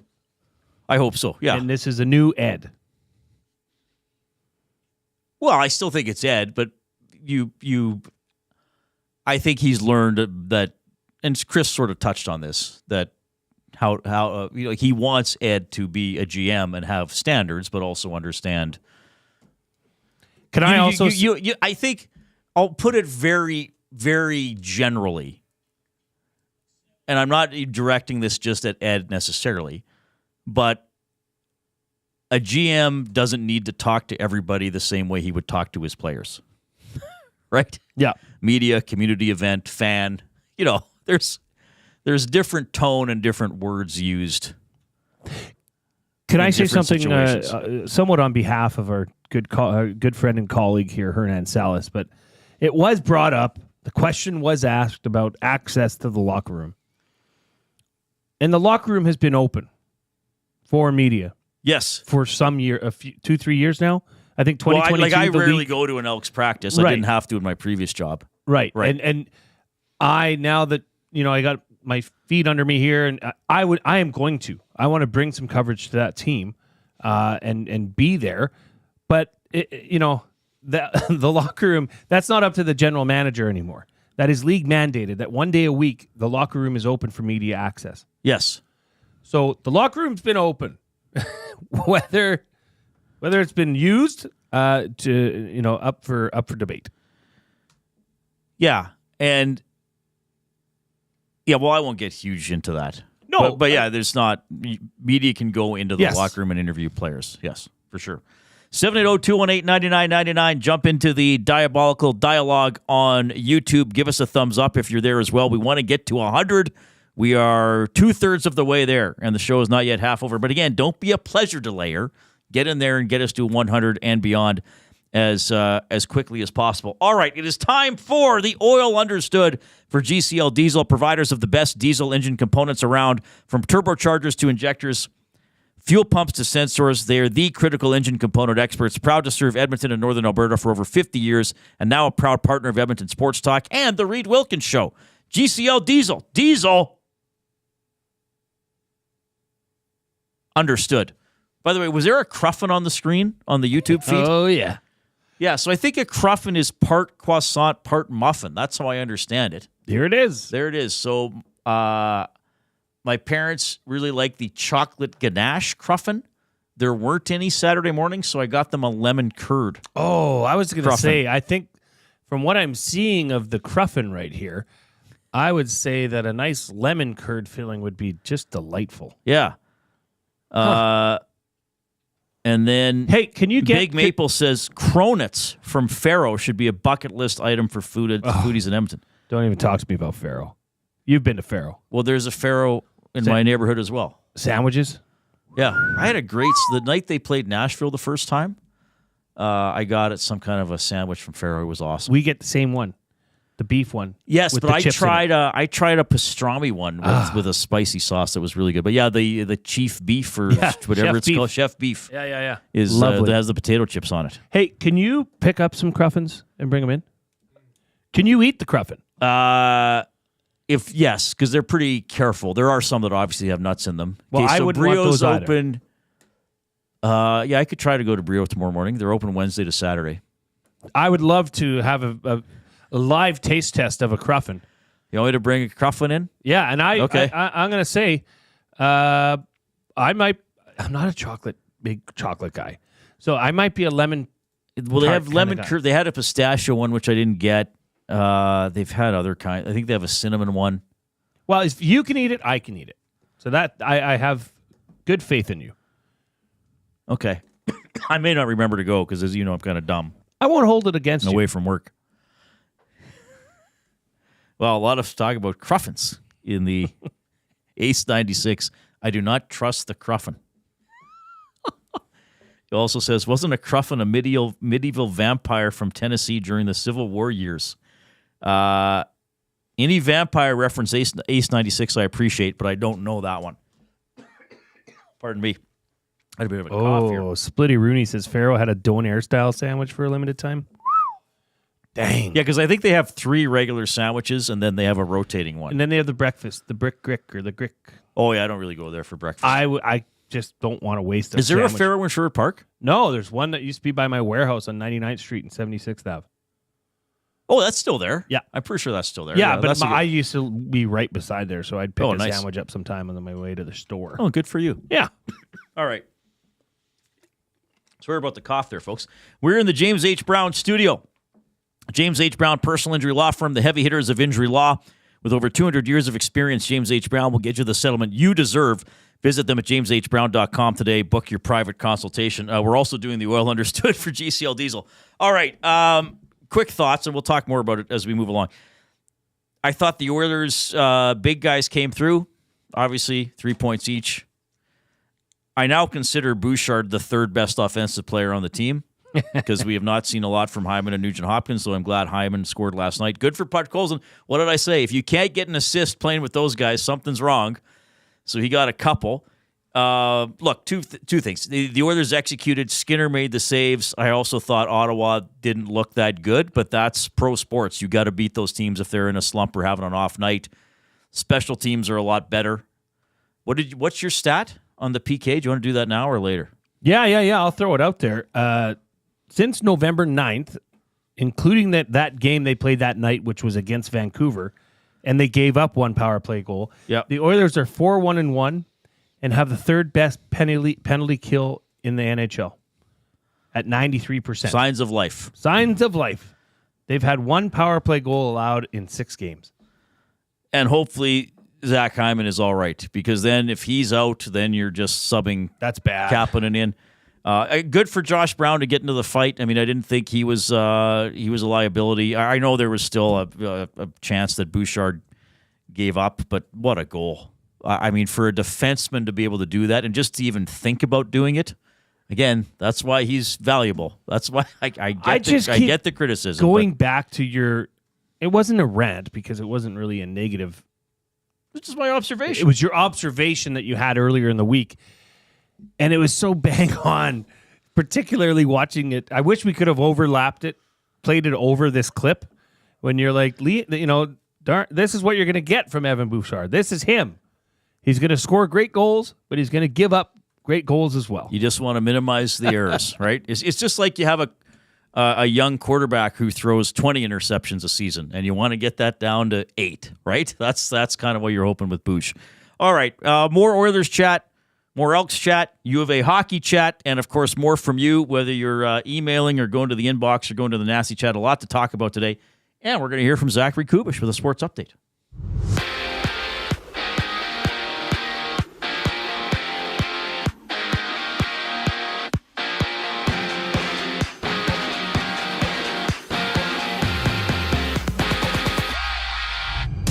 Five games around the NHL with the Flyers meeting the Hurricanes, the Predators taking on the Kraken, and the Golden Knights playing against the Maple Leafs, having Toronto place Max Domi on the IR with a lower body injury. And Patrick Laine hits the ice for the Habs for the first time since suffering a knee sprain in the preseason. In other news, the PWHL is set to host a regular season game here in Edmonton, having the Ottawa Charge and the Toronto Specters drop the puck at Rogers Place in February. And over in the CFL, the BC Lions have relieved head coach and co-general manager Rick Campbell from his duties, while promoting Ryan Rigmaiden as general manager and Neil McAvoy to vice president of football operations. Elsewhere, we see the 76ers tipping off with the Grizzlies, the Knicks going at it with the Suns, and the Pacers battling the Rockets for 8 games in the association. This sports update is brought to you by Sit and Sleep, where you can save big with their Black Friday sale. Get a queen-size Eurotop mattress with patented non-flip pocket coils, gel memory foam, and 5 comfort zones slashed down to half price for only $3.99. Find great deals like this and more for the rest of the month at Sit and Sleep. Shop Black Friday now at Sit and Sleep. You can find them in South Edmonton Common, next to Planet Fitness. More with Reid and Jay after the break. I'm Zachary Kubusch, keeping you up to date. Ready for an unforgettable sports experience? It's the EST Flyaway to LA. Presented by the 780. Listen daily for the EST Flyaway keyword. Once you hear it, text us at 780-218-9999 for your chance to qualify to fly to LA. Round trip flights for 2, hotel and car rentals, all to go see Edmonton face off against either LA or Anaheim. Plus, experience the brand new Intuit Dome as the Clippers tip off against the Warriors, and top it all off with the Rams kicking off against the Cardinals at SoFi Stadium. This is more than just a trip. This is the ultimate sports experience. The EST Flyaway to LA, presented by the 780 and Edmonton Sports Talk. Your clear choice for Edmonton sports. If you've been injured in a car collision, let James H. Brown and Associates, Alberta Injury Lawyers, protect your interests. They'll be there every step of the way to help answer your questions and help you get your life back on track. Trust Alberta's precedent-setting injury lawyers with their unrivaled experience, unrivaled results, and unrivaled commitment. When accidents happen, call James H. Brown and Associates, Alberta Injury Lawyers, 780-428-0088, or go to jameshbrown.com. Gallo LLP is an Alberta-based accounting firm with expert chartered professional accountants in both our Edmonton and Sherwood Park accounting firms. Our experienced and innovative accountants provide financial advice that saves our clients money. Simply put, we help our clients protect their assets and grow their businesses. At Gallo LLP, they go beyond the numbers to ensure the continued success of your business. Reach out to Preet or John to discuss how they can help your business grow. Visit gallollp.ca today and see how they can help you take your business to the next level.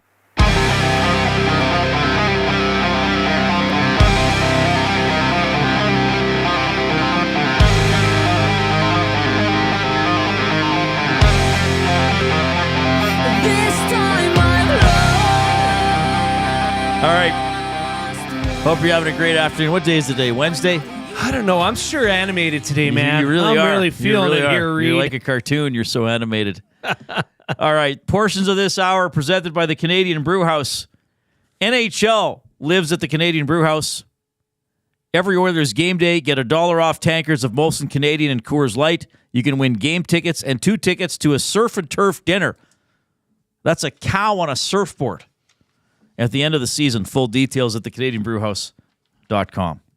Could a cow surf? That is my question to you. Dogs can, so why can't a cow? You just have to make a properly sized board. You just got to get a cattle-sized board. Would it be just wider or wider and longer? I think just the width. That's a good question, Jay. If it was not wider and longer, I think it would throw off the mechanics of it. Might become a little teetery. I think you'd have to extend. The cow would have to move over on it. Yeah, that's pretty lowbrow right there. It's the best one I could think of on short notice. Keep hitting that thumbs up on the old YouTube. We are doing very well to get to 100, but don't back off. We want to get there as quickly as possible and go well beyond 100 thumbs up. And thanks for however you are consuming the show. Just a little more on the Oilers. So, I mean, look, again, I don't think Ottawa was great. Good, quick response to the Ottawa goal. I mean, the game was, tied for about 4 minutes total because the Kubusch scored about 3.5 minutes in, and then they scored less than a minute after Ottawa scored. So Edmonton always kind of, to me, felt in control of the game. They got the 5-on-3 power play goal. By the way, that was a penalty on Giroux. Yeah. I know it was close, but he did hit it with his glove first. And the You're angle, the ref was right in the corner. Yeah. Saw it perfectly. By the way, I didn't think that Ottawa goal, it doesn't really high matter. stick? Yeah, I thought that was an obvious high stick. Obvious. Dude, that's been 2 times this year that it's been pretty obvious from the camera angle from across the rink. Yeah, I was surprised at that one. And when there was such a quick review, I thought, okay, they're overturning it. And then they said, oh, no, the goal stands. Now, maybe it's inconclusive, right? So they don't say it. But I thought that was a clear high stick. And I don't think I'm saying this just because I cover the Oilers and live in Edmonton. I think if a missed call is a missed call either way, I thought that was... And you can kind of tell... Well, I know the goalies are always going to try to sell it, but it seemed even the way the Oilers players reacted, they were like, okay, yeah, of course it's not going to count, you know? And it didn't matter. It didn't matter, but I want to see what a high stick is. Like, you got to have your stick... Well, crossbar, right? But I know, but it looked obvious that it was above the crossbar. Like, Reid, okay. All right, let's do it. There's got to be a better way of finding out if what is a high stick on a goal and what isn't. Well, I mean, isn't there? There's no chips in the puck. Yeah, because they measure the puck speed, right? There's something in there now. So there's something in there. They should put something in the goalpost too, and have a simple. The post should light up when the puck goes over the line. There you go. Yeah. That'd be an innovation. Which one's higher based on sea level? the puck or the post? Is the puck above sea level? That's the question. I don't know. Yeah, you don't see a ton of those, I guess, but I did think it was a high stick. I was surprised that it stood. Maybe I'm wrong, but just from the angle they showed.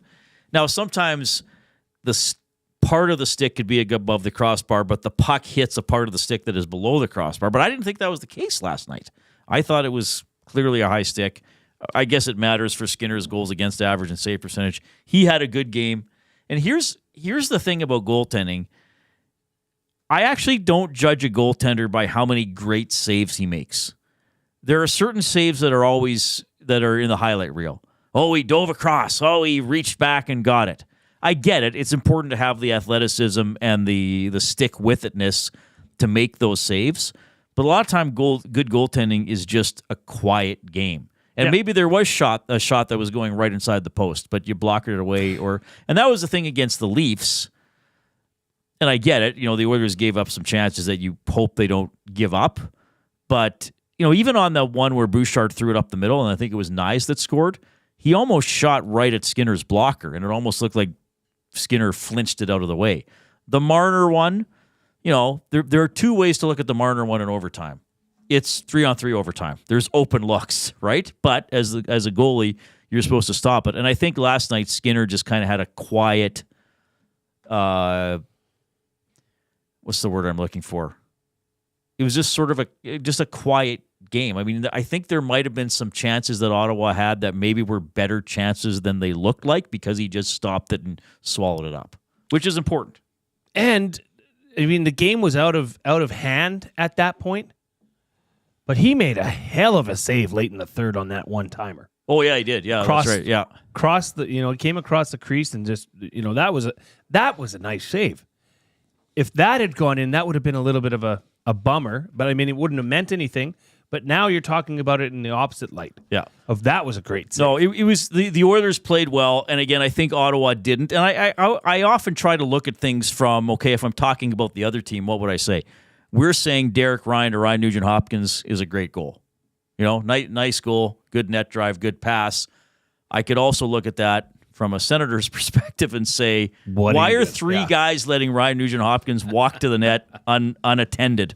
I'm going to watch the goal visualizer here on NHL.com, so they have a little graphic of the puck. But yeah, like Nuge goes right between two Senators who don't touch him, and he knifes the puck in, right? So, but again, if you're the Oilers, if a team's going to give you chances, you got to capitalize. So, good game. Hopefully, they can keep building. Yeah, Kelvin says Skinner bailed out Bush a couple of times. For sure, that's fair enough. But I think a good team game. I think they played a team that's not playing that great right now and took advantage of them, which is part of the battle.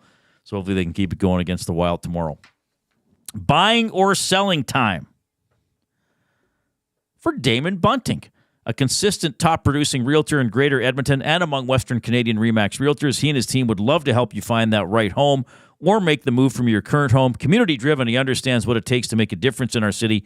Check him out, DamonBunting.com, or the IG handle, Damon Bunting Real Estate. Did you want to go here, or do you want me to go? Oh, you go. Well, I just want to circle back to something about the first question I asked Chris Morris, buying, and I think everybody would buy on this, but I just want to put it out there as an observation. And I'll reiterate, this is one I've had since whether I was covering Junior B hockey in Lloydminster. I mean, every club has a president, even if it's a volunteer in some cases, or it's someone like Chris or Jeff Jackson or whoever. The less you hear from the team president, probably the better it is. I would even argue, now Edmonton sports fans are very knowledgeable and care about everybody within the organization, but I would even argue if you went to a fan and said, who's the president of the team, if they didn't know, I would take that as a positive. Yes. Because it's like, who is it again? Because I think if you're a team president and you're often out in the public, well, you're probably getting a new GM and you're probably getting a new coach and you're probably talking about instability in the franchise. If your franchise is doing well, the president probably isn't doing very many front-facing things. And Chris even referenced that today, right? That after the coach hire and taking care of a couple other things, he works in anonymity a little bit. He's behind the scenes. I mean, of course, he's going to be talking to people, but he's not doing public presentations, media, going on talk shows, because everything's cool. He needs to stay out of the way, and he can let the people that he's hired do their jobs, and they can talk about the football or whatever. Because I think if you're always hearing from team presidents, you're probably often hearing about change and instability. I was going to say negative stuff, because it maybe not negative stuff, but if you're hearing about a new GM being hired every 2 years, whether it's football, baseball, hockey, or whatever, that's not a good place for your franchise to be in, right? So you need the president to come out and shake hands with the 50-50 winner at the end of the year, and then go back to his or her office and stay out of the way. So I'm buying or selling, and I personally am buying that as much as we love talking to Chris, that hopefully we don't talk to him much next year. The old saying is no news is good news, right? And I'm buying that as well. Because as he said in the interview when we had him on earlier in the show, he doesn't want to be in the limelight. That's not what he signed up for. He signed up to be a strategic partner in the background and Trust me, the carpet that is upstairs in the Double E offices is going to get worn thin with the amount of trips back and forth between his office and Ed's office over the next coming weeks. And I think that's a good thing. So, yeah, I'd buy that, Reid. I think that's you brought that up earlier in the bullpen, and I'd never really had considered it. But I think it's a valid point. Yeah, just touching on my vast experience, Jay. It's also like with the Oilers. Nobody wants to hear from Daryl Cates. Yeah, or Nicholson or, now Jackson necessarily. Yeah. And when you are, it's usually because something's happening. Something's gone wrong. And it's usually not a good thing. Right. Okay, I'm glad I brought that up. That's just some perspective I have, because a lot of times it's, what do we hear from this guy? Well, if you're hearing from that guy, it's probably because it's crappy. Yeah, no, I agree. Okay, so it's just been recently announced that Dustin will not be in for the remainder of the week. Who's going that? He's the big. Oh, our Dustin. Yeah. I know it's been a while. He's just got to get things right. So get healthy, big fella. We miss you. We love you. When he does make his triumphant return on Monday morning, are you buying or selling that his comeback is bigger than the Michael Jordan NBA comeback of 1995? I'm selling that, Jay. What? I'm selling that. Yeah. So you're saying Michael Jordan's comeback is better than him? It's bigger than Dustin's, yes. I don't know. He was on the cover of Sports Illustrated when he came back. There was a drawing of him coming out of a phone booth and ripping his White Sox jersey open and having a Bulls jersey underneath, I believe was the cover. Man, I don't know. That's hilarious. Okay, what about it's not hilarious. It's good Dustin's coming back. It's not hilarious. What about, is it a bigger comeback than when the Boston Red Sox came back in the AL Champion Series in 2004? Oh, sure. Yeah, sure. Thank you. Dustin's bigger than that. Dustin's return is bigger than that. I took a picture of Dustin yesterday on the TV. Yeah, it was nice to see him. TV on YouTube. By the way, you've been putting up some fun videos of me on Instagram, doing little show promos and scoring baskets as I talk. Okay, if you do not follow the Edmonton Sports Talk Instagram account or Facebook account, sign up now. The stories have been fire. Reid is on a streak of epic proportions here. And people think it's CGI or something. Or that I'm scoring. How did you put that in the basket? Yeah. I don't know. I shot it and it went in. I'm good. It's a mini basket. It's not impossible, everybody. I already got the one for tomorrow. It's not like I'm fighting the Cloverfield monster. Well, I think it's kind of disrespectful that, I went home one night. My mother-in-law said, "How many takes did that take?" Reid is a physical specimen. Thank you. For one. And, you shouldn't be surprised at his prowess in the mini hoop. No, it's not that hard, everybody. You know what? It's not that hard to score on a mini hoop. Tomorrow's I hate video, to break it to you. I already got tomorrow's video title. Okay, good. Bounce-it-ball. Oh, good. Yeah, I'll be fine with that. I know. You roll with the punches, Dusty baby. has posted in the Diabolical Dialogue, "I thought I was sick before, but now I see Reid's take on this, and I'm going to puke." I thought there was a chance thinks maybe he's bigger than Michael Jordan? Of course he does. Is that what I read into this? He may. Oh, it's just because he can never say anything nice about Michael Jordan. Yes. I may have put that one in there on purpose. Oh, you wrote that? No, that is Dustin. Okay, that is Dustin. That is Dustin. I don't have... Well, you were baiting me to troll Dustin. Be careful here. I'm still on probation. Me too. 780-218-9999. The off-topic topic for William Huff. Give us your review of the Springsteen concert. Oh, you know what? There's a real good one. Let me see if I can find it here quickly. But somebody said that they never were big on Springsteen and then went to a concert and then was like, oh, like now I get it, basically, which was, I wish I could find the message now. I didn't save it, but some cool stuff there. If you haven't hit the thumbs up, if you haven't subscribed to our YouTube channel, do it in support of our dear colleague, Dustin, who's fighting one on here. He's going to fight the good fight over the weekend and come back stronger than ever. You know what I love about Dustin? So now he's putting Chicago Bulls stats in the nasty chat. So he's become one of those people that learns everything about something that he dislikes. You know, most people, if I don't like that thing, so I'm not going to worry about it. But he's like so obsessed with Jordan. What was the date he changed his number from 23 to 45, Dustin? What was the exact date? Has LeBron worn more than one number? I don't even know. Yes. Has he? He wore 23 to start. And now is he 32 or is he still 20? I don't even know. Maybe. Well, he wore 6 at one point. I think they should get Bronny on the Nielsen show. Get Bronny on. Yeah, that would go over well. Can you imagine that one? Yeah. Dustin's first question would be, Bronny, after me, do you think you're the person whose LeBron has impacted the most? 23 and 6. Yeah, he was 6 in Miami. Yeah. All right. Speaking of young studs, here's Zachary Kubusch with a sports update.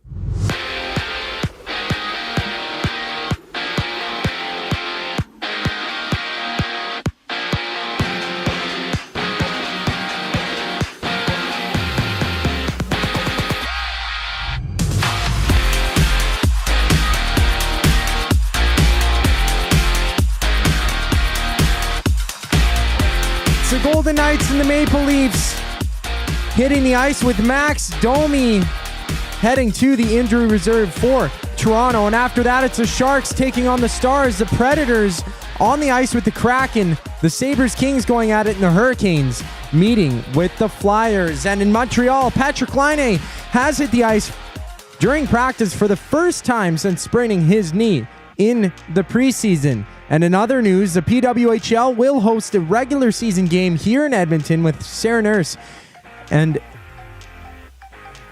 the Toronto Scepters duking it out with the Ottawa Charge at Rogers Place in February. And on the court, the Magic tip off with the Clippers for 8 games in the NBA, while baseball sees Chris Sale of the Atlanta Braves being named the NL Cy Young winner for the first time in his career. This sports update has been brought to you by Paramount Flooring. Proudly family-owned and operated for 33 years, Paramount Flooring is your full-service flooring and tile supplier. Whether you're a homeowner, renovator, or builder, Paramount Flooring provides the flooring to fit your lifestyle and budget. Visit their showroom that's open 7 days a week at 10707 184th Street.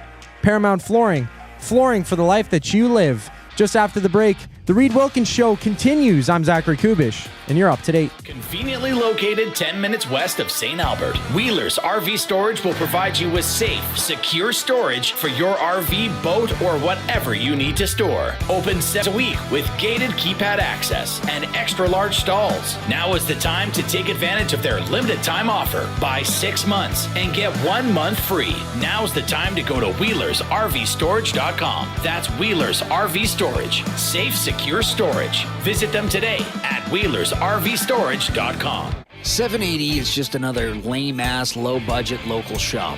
Homegrown right here in Edmonton. 780 is both the shop name and their in-house clothing brand that celebrates all things unique to E-Town.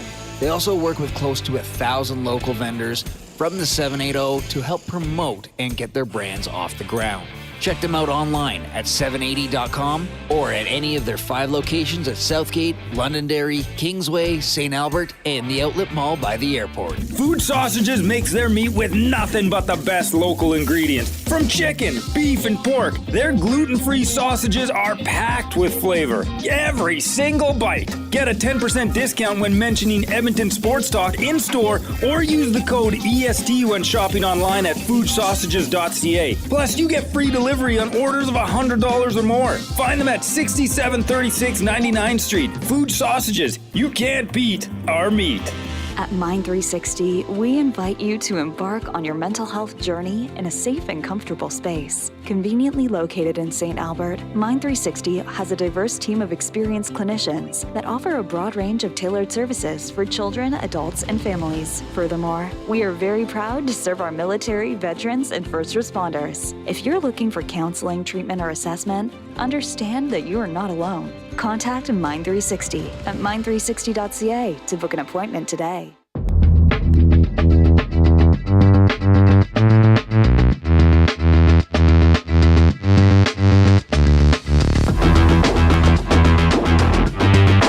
Hervey, the new general manager of the Edmonton Elks. We had extensive live coverage of that news conference, plus a live interview with Ed Hervey earlier on Edmonton Sports Talk. We had Chris Morris, the president of the team, the man ultimately responsible for that hire. He joined us at about 20 after 3, so if you missed that, you can go back and get it on the YouTube feed or on the podcast, as a fair bit of positivity surrounding the Elks today. Hopefully that continues when they're back on the field in May or June. I wonder how that CFL schedule is coming along. Not the one I'm trying to make on AI. Can we...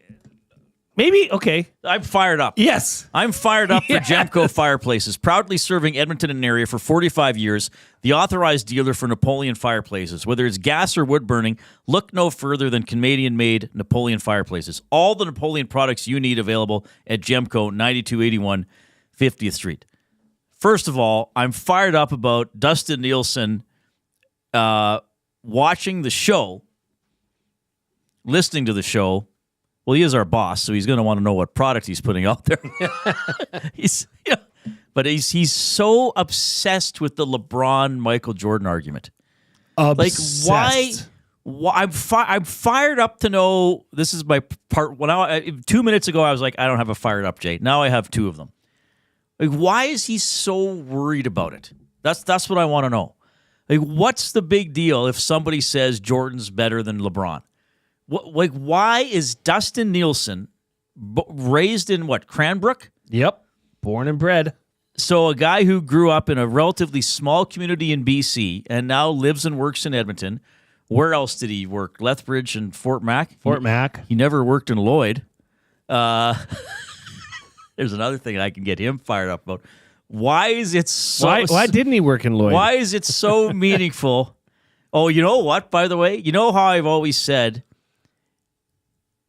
The person I hired is a really nice guy and still works in broadcasting. Kevin Jesus with Global. He's leaving Global. So now I can't say, well, Dustin, the guy I hired's been in broadcasting 22 years or whatever. And Dustin's like, yeah, I know, he's actually a pretty good guy.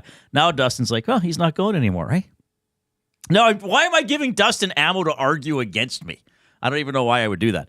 But I don't understand why Dustin is so obsessed about it. You know what I mean? What are you texting him right now? No, I would not. Don't infuriate him even further than he probably already is. It's a thing that you go to that. What if I started wearing a Bulls Michael Jordan jersey to work every day? Every day I just wore a Bulls. Well, he doesn't often see me. Every time I have to get a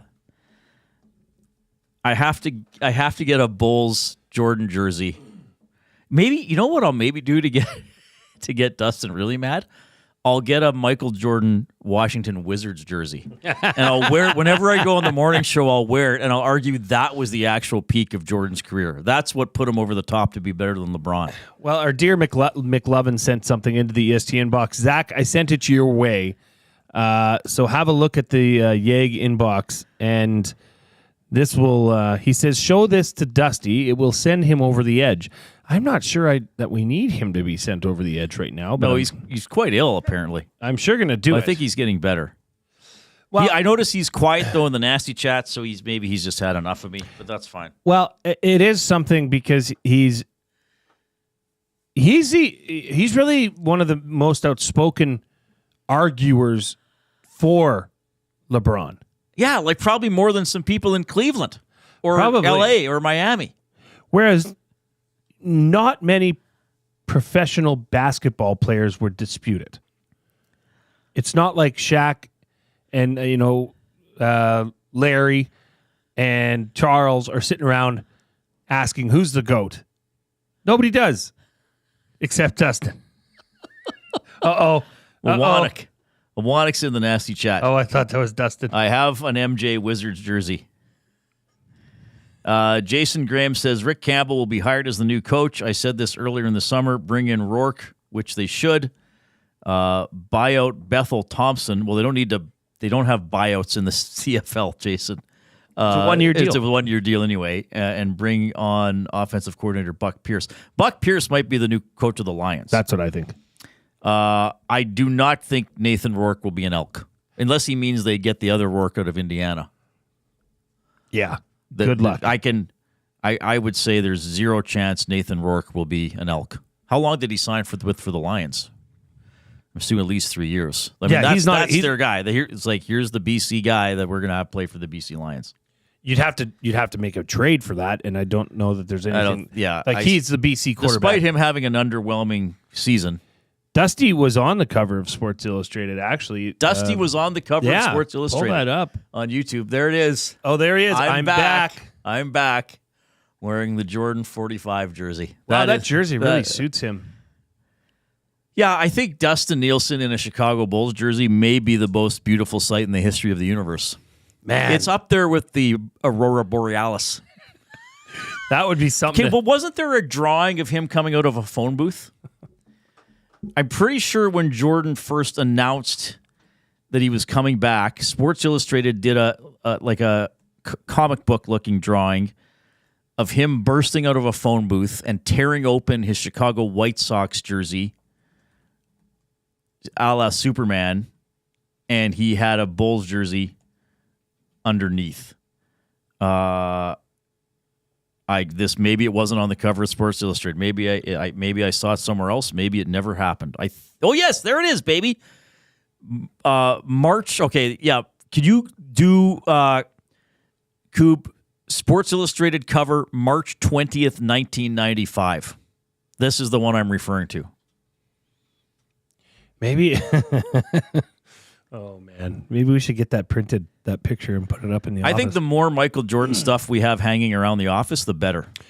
Do you know it's been so long that since he's been here that he hasn't even seen our NBA Superstar poster that my daughter donated to the office? Oh yeah, she got it from the Scholastic. Oh, is that who donated it? Book Fair. Yeah, I didn't know that. Rose thought, man, these are all the greatest players in the NBA right now, and guess who's not on it? LeBron. Oh man. And does he like Bronny as much as he likes LeBron? I don't know. No, he's actually quite grounded about Bronny.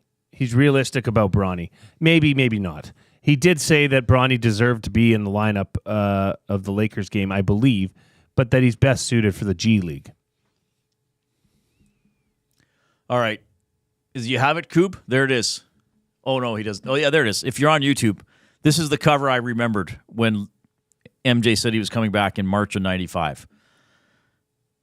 So there is a phone booth in the background. It doesn't show him bursting out of a phone booth, but it does show him, I believe he's in baseball pants. Yeah, because his White Sox hat is flying off, and it says, "It's Super Michael," or is it? That's the writing. So, hey, my memory, I got a good memory of stuff I saw when I was 21. Actually, I wasn't even quite 21 when that happened. Wow. You are Zoltar. I really am. Thank you, Jason. You know what else I'm fired up about?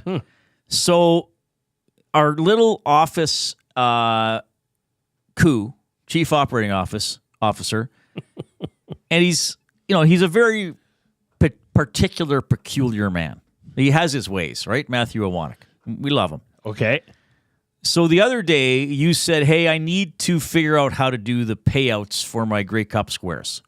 Yes. Oh. You said I have this much money and I want the person who gets the most money to get this. What else should I do? And I was trying to do math in my head, and Wanek's like, I'll just use AI. And he goes to his computer and he types in, I have this much of a pot and I want one person to get this. I want the other three payments to be unequal. How should I divide it up? And it suggested something. So I'm thinking, this is incredible. I'm going to give ChatGPT to make sports schedules. It's not very good at it. Spoiler alert. To the point that, Matthew then tried doing it one day, and Matthew got into an argument with ChatGPT. And the frustrating thing for me is it can't even make a single round robin schedule without help. It can make a single round robin schedule, but then when you say equal home, equal away. So say you had 9 teams, which is what I'm doing. But they're only you're playing, mimicking they're the only CFL, playing, right? No, that's the next step. Okay. So this was just a simple 9-team tournament. So it's a 8-game round robin. So Edmonton would play at Vancouver, but Vancouver wouldn't come here. Okay. Right? It's not a double round robin.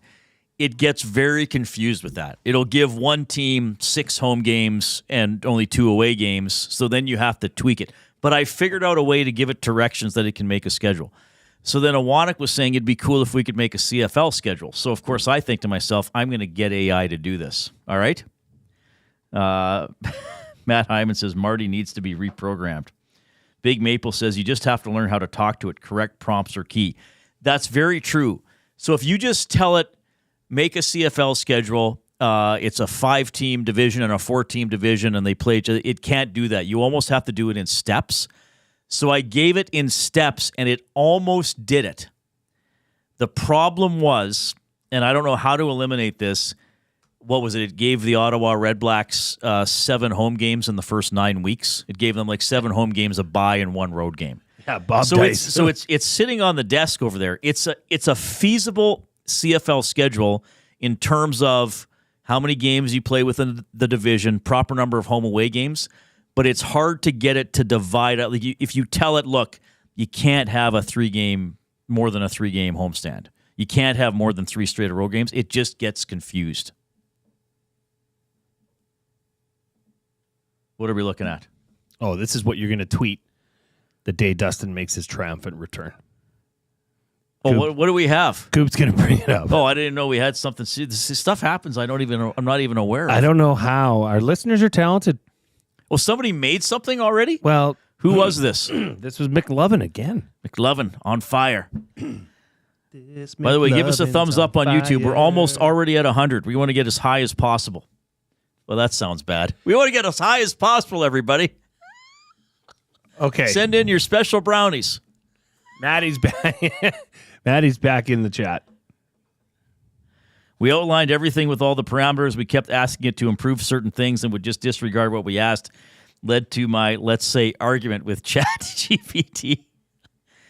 But it's still, this is the thing I've learned about it making, about you have to give it very specific instructions. And if you just need it to make a double round robin schedule, that's fine. But then when you say each team can only play 1 game a week, don't play, it gets confused. There is Dustin Nielsen coming out of a phone booth on the cover of Sports Illustrated. I hope he's still watching. I'm always afraid Dustin might just be furious with me. He was like, this is the guy I hired. This is Mr. Maturity Experienced Broadcaster. And now he's mocking me with Sports Illustrated covers. No. Photoshopped by listeners. This is our listeners. What are you fired up about, Jay? I kind of hogged that segment that I was going to give to you. Glorious. It was I am truly a glorious. hog. You know what, Reid? I'm gonna give you something here that maybe you didn't see coming. I'm fired up today because I've realized, days like today make me realize how lucky I am. A year ago today, I would have been gearing up for a Black Friday sale at our furniture store. Today, I was at a press conference where they announced the new GM of the Edmonton Elks. Yeah. That, to me, blows my mind, fires me up to no end. It's just sometimes when you think back on things and you look back, you say, holy smokes, how did this happen? That's what I had today. What do you call that? Joie de vivre? A joie de vivre. I don't know. What do you call it? You're grateful. Very grateful. You're grateful. Yeah. Epiphany. Oh, nice. Yeah, it was an epiphany. Well, I'm happy to hear riches. that. I'm happy to hear that. I try to remind myself often I'm very lucky to do this profession. Now, I don't take it for granted. I try to be good at it. Hopefully, I'm at least okay. But it has been interesting for me seeing you in this environment. As most of us here, I guess, Zach and Trevor are a little younger, but a lot of us have covered sports for a I remember the day we had Davis Sanchez on, and the next day you were like, we had Davis Sanchez on the show. And I was like, yeah, I know. And you were like, we had Davis Sanchez on the show. I was like, yes, Jay, we did. Were you excited about that? And you were like, yeah. I was like, okay. And you were like, weren't you excited? I said, well, I thought it was cool we got him on. I wouldn't say I was excited. And then you were kind of like, oh, you've done this before, eh? And I was like, yes. I said, do you really like David Sanchez, Jay? And you said, yeah, he's the guy I see on TV. And now I got to ask him some questions. I'm like, yeah, it is cool. It is something, and I honestly, I don't want that to ever wane. I don't want that to wear away, because I also think it is a level of respect for somebody that you're getting the opportunity to interview, to do it with your utmost capabilities and attention. And when you're in that feeling of, oh wow, like we had Eric Zabrowski sitting right next to us. That was great. We've really touched on a lot of different topics, people, and I don't want to ever take that for granted. And today I was sitting there, and thank you, by the way, for saving me that seat.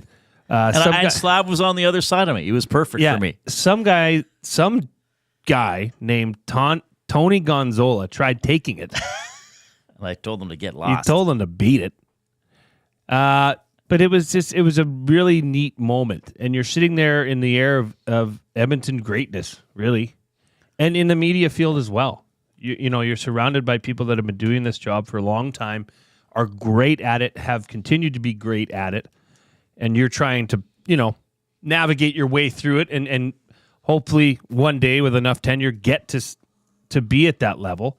It was a fun, exciting day. That is fired up for Gemco. Classic song intros when we bring you back to the Reid Wilkins Show with Jay Milne.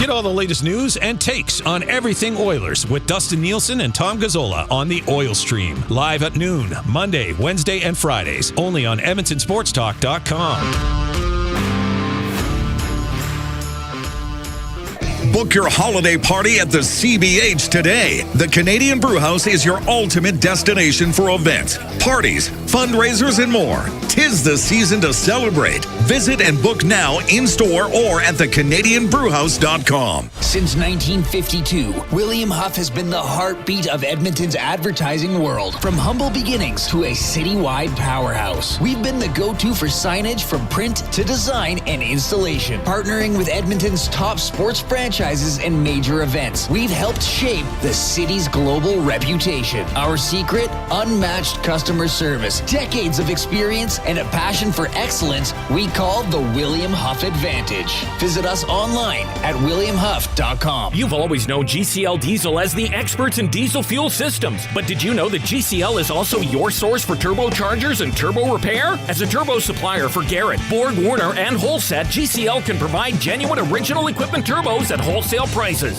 Whether it's diesel, gas, natural gas, or performance, we can provide you with the turbo or custom repair you require. Turbo questions? We've got turbo answers. Visit us in the West End or online at GCLDiesel.com. GCL Diesel, turbochargers, understood.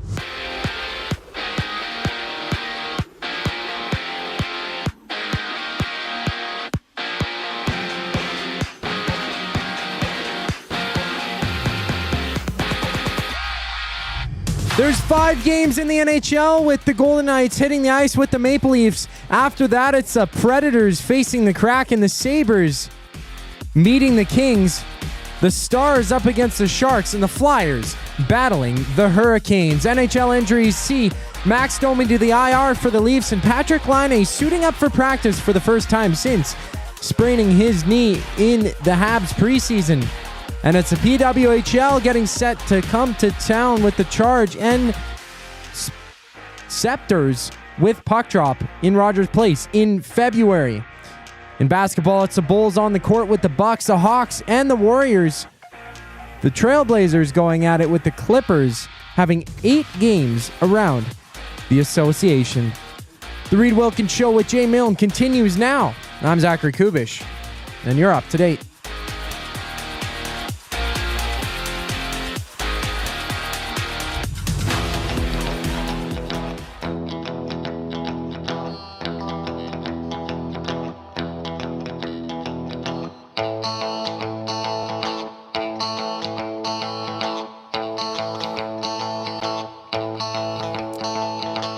All right, hey folks, hope you're doing well. My volume went extremely way up here, Coop. That's better. Thank you very much.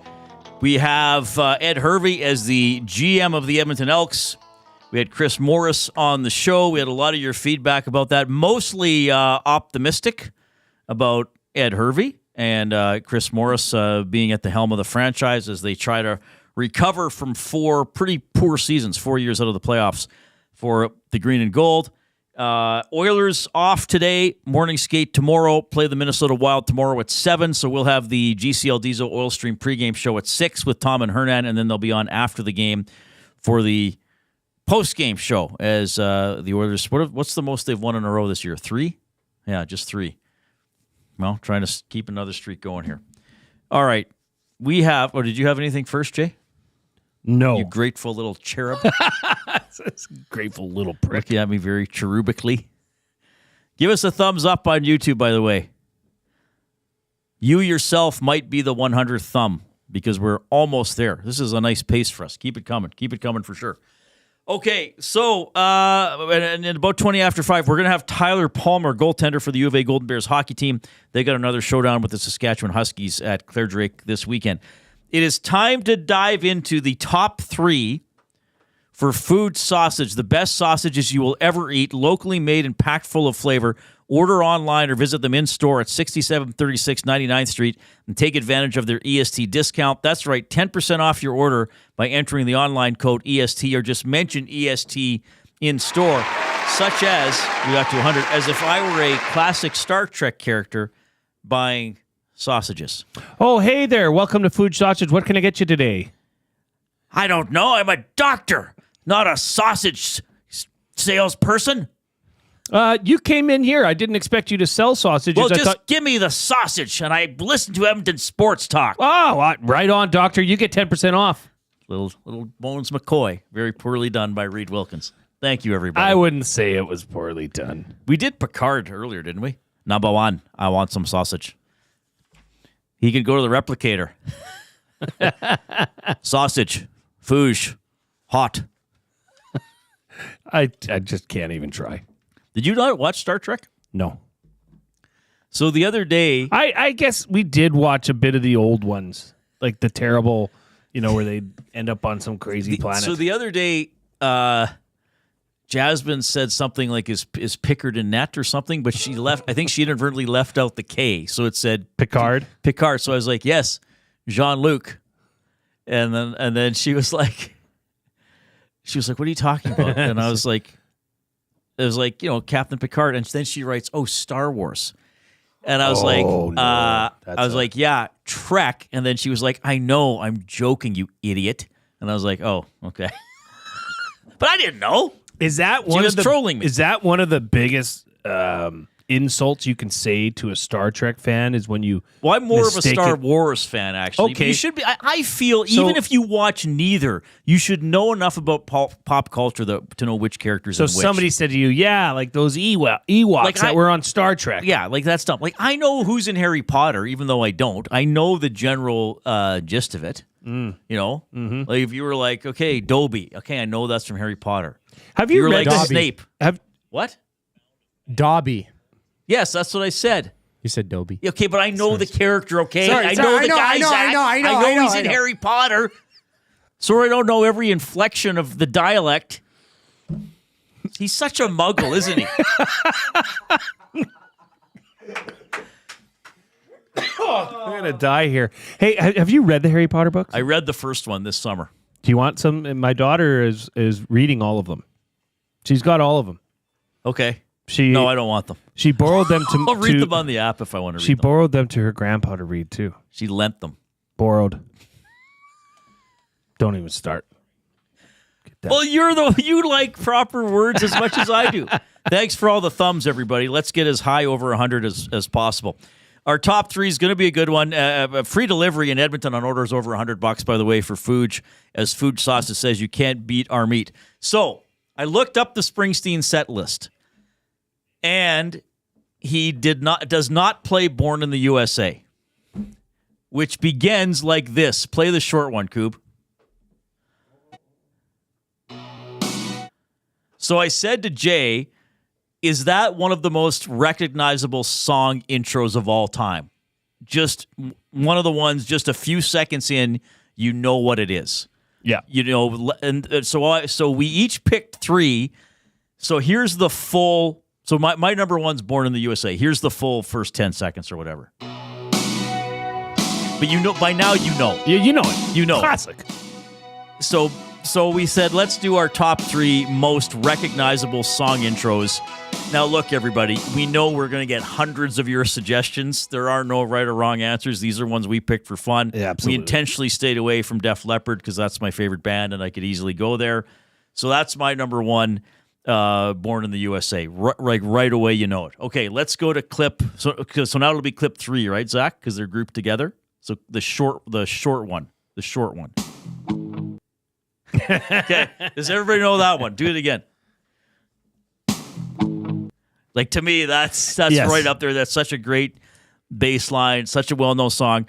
I know, again, that one would be even older because Born in the USA was 85. That might have been 81 or 82. Let's hear the short one more time. Yeah. I hope everybody knows it. Play the longer one, Zach. So is this the Every Police? Every breath you take by the Police. This isn't just Sting. No, this was the Police. Is the Police. Okay. Yeah. I got to check what year it was. Everybody knows this song, though. What a great one that is. That is a great song. And to me, just that drum beat and then away they go. Yeah. Yeah, even the Kubusch knows. That was off Synchronicity 1983. Can we play that again, the long one? Such a sultry song. It really is. It's about stalking someone, Jay. Sultry. Which is not advisable. All right, 780-218-9999.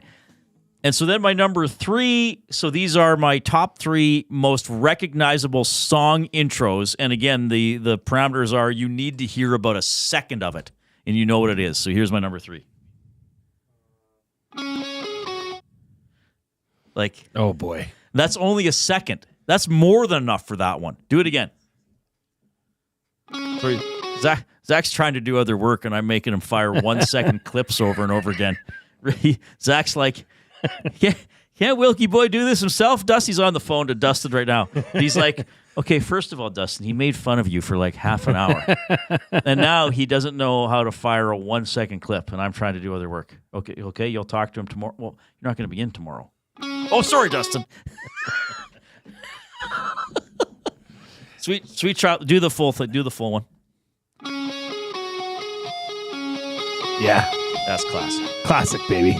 All of mine are from the 80s. Imagine that. And you got to understand, Reid and I were doing this, and it was just like, okay, boom. Because we were playing it for each other and just stopping it immediately, and we all knew what the song was. He'd do one, I'd do one. So this was my first pick that I thought of right off the bat. I hope people know that one because the first half second is almost just static underneath, but and it's then that you first hear synthesizer pop. Does everybody know? I don't know if people are jumping in the nasty chat or texting it. Oh, there's lots. That's it. I mean, that's the one. Okay, Zach, play Jump.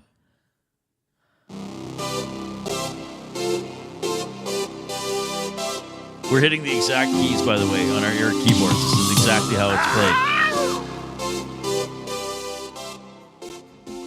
That's a good one. We also could have put Panama in there. Oh. Okay, my second one. Go ahead, Zach. Are the Oilers coming out? Where's Mike Smith? Oh, my gosh. Isn't that such a great sign for a song? Just you know what that song is. Yeah. Right? Who doesn't? So much of a song is... You can go ahead and play it, Zach. It's Enter Sandman for the non-Metallica fans in the audience. My mom's Googling right now, who is Metallica? But that's the interesting thing, I think, especially about guitar rock. Well, maybe other genres too, but that's the genre I know the best. There are a lot of songs that have great intros, and maybe the rest of the song isn't that great. You know what another one I could have put on was Summer of 69. Mm-hmm. It's not his best song, but it's got the best first 6 seconds, right? Like off that album, I would think Run to You and Somebody and even Heaven are better composed songs, but Summer of 69 has those first 5 to 10 seconds. I'm talking about Bryan Adams, everybody. I just said him. It's like Bryan Adams is so well known. We need not speak his name. We know of the Adams. I'm just trying to think of the first part of that song. That wasn't very good. Yeah, outfield, like Jode says, outfield your love. I would agree. That is not a great song, but the first few seconds are awesome. It's kind of done everything it needed to do by the first 45 seconds in, but it's about a 5-minute song. Okay, Koob, play my third. Oh, yeah, sorry. That was not my third. Yes, it was. No, it was not. Yes, it we was. We talked about this as kind of a jokey one. I put it on the list. Me. I thought you wanted this on the list. I really don't know what your third one was then. My third. I told you I was putting that on. Play the whole thing. I put it on as a joke. I thought you actually wanted it on. It's a little Seal. I didn't know you were joking. I thought you heard me recording it. Yeah. What was your third one? Hell's Bells. Oh, I forgot to put that one on. Oh, convenient. Convenient. Now everybody thinks I'm a Seal fan. Well, people are guessing it. They like it. Jen Cool's like Kiss from a Rose. It is. 55 Centsy from Batman. They all love it, Jay. The Nasties love Seal. I put it on because it was recognizable, but it's like the cheesiest song. But it does remind me of Batman Forever. Okay, can you find Hell's Bells, Coop? Coop is like, he's so irritated right now. He's just like, well, I'm glad I got to work on this show. Pricks making me do all this. He's like, is there a 9 p.m. show I can be on? That was fun. And we were talking about We're going to do this again. We're going to have like maybe in the off season we'll have our favorite songs draft, just me and you. We may just do an entire show on music and Def Leppard. And what songs mean? Still one of my all-time like when I get asked who would you like to interview that you haven't, it's anybody from Def Leppard. Let's make it happen. Not a sports person. Well, a colleague and friend at Ched a few years ago. Right there. Yes. That might be their best song ever. Hell's Bells. Yes. Yeah. Play it for a little bit longer. Oh yeah. Oh yeah. That's good stuff. You know what I did put that maybe I didn't know if you would put on was Friends in Low Places. That was pretty good. Well, yeah, because apparently I wasn't really paying that close attention to your list. No, apparently not. The Price is Right theme song should have come up. Reid, I didn't pick this. Kiss people, from a Rose. People like the Seal stuff, though. Spency 5 cents. He's watching the music video right now. That was like, talk about a one-hit wonder. Seal. He did other stuff, didn't he? Not He's really. still around. I know he's around. Didn't he marry Cindy Crawford? Sure. I don't know. Really? I don't know. He married some supermodel. Oh. Who did Seal marry? That's the singer, not the animal. That's Will You Marry Me in Seal Talk. Heidi Klum. Oh, she's on America's Got Talent? Are they still together? Something like, yeah, it looks like they are. They got engaged on a glacier in Whistler, British Columbia. Oh, of course. It's since melted. And married. That's just like their marriage. That's awful. By all accounts, they're still together. Yeah, people are chiming in. See, people like this Seals chat. Isn't it funny that has got the most reaction of anything we've ever done, Jay? Seal got married on a beach. Where else? He did. Where else would he get married? Cheaper for the relatives. Can't get him for entirely. Jen Cool says they're not together. Oh, she no. is remarried. What? But she's on America's Got Talent, right? It says Seal's spouse. Oh, no, it doesn't. Never mind. Who's on America's Got Talent? It's Howie Mandel.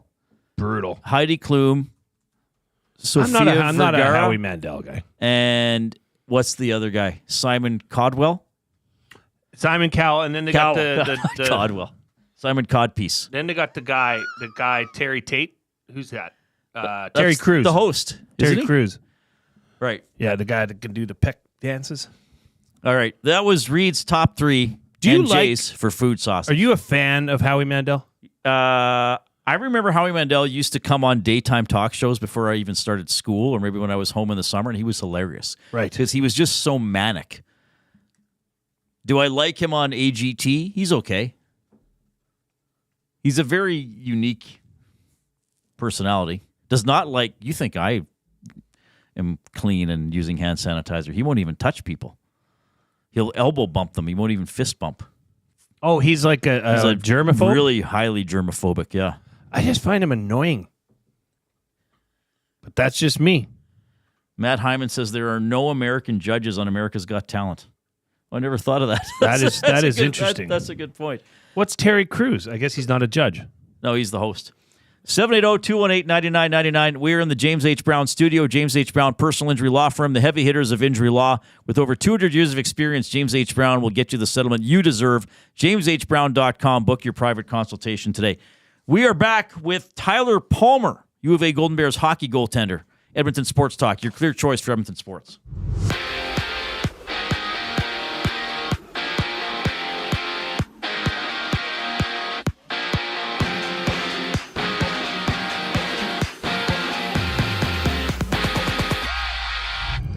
The NHL has 5 games with the Flyers meeting the Hurricanes, the Predators taking on the Kraken, and the Golden Knights playing against the Maple Leafs, with Toronto placing Max Domi to the IR with a lower body injury. And Patrick Laine has hit the ice for the Habs for the first time since suffering a knee sprain in the preseason. And in other news, the PWHL is set to host a regular season game here in Edmonton, having the Ottawa Charge and the Toronto Scepters drop the puck at Rogers Place in February.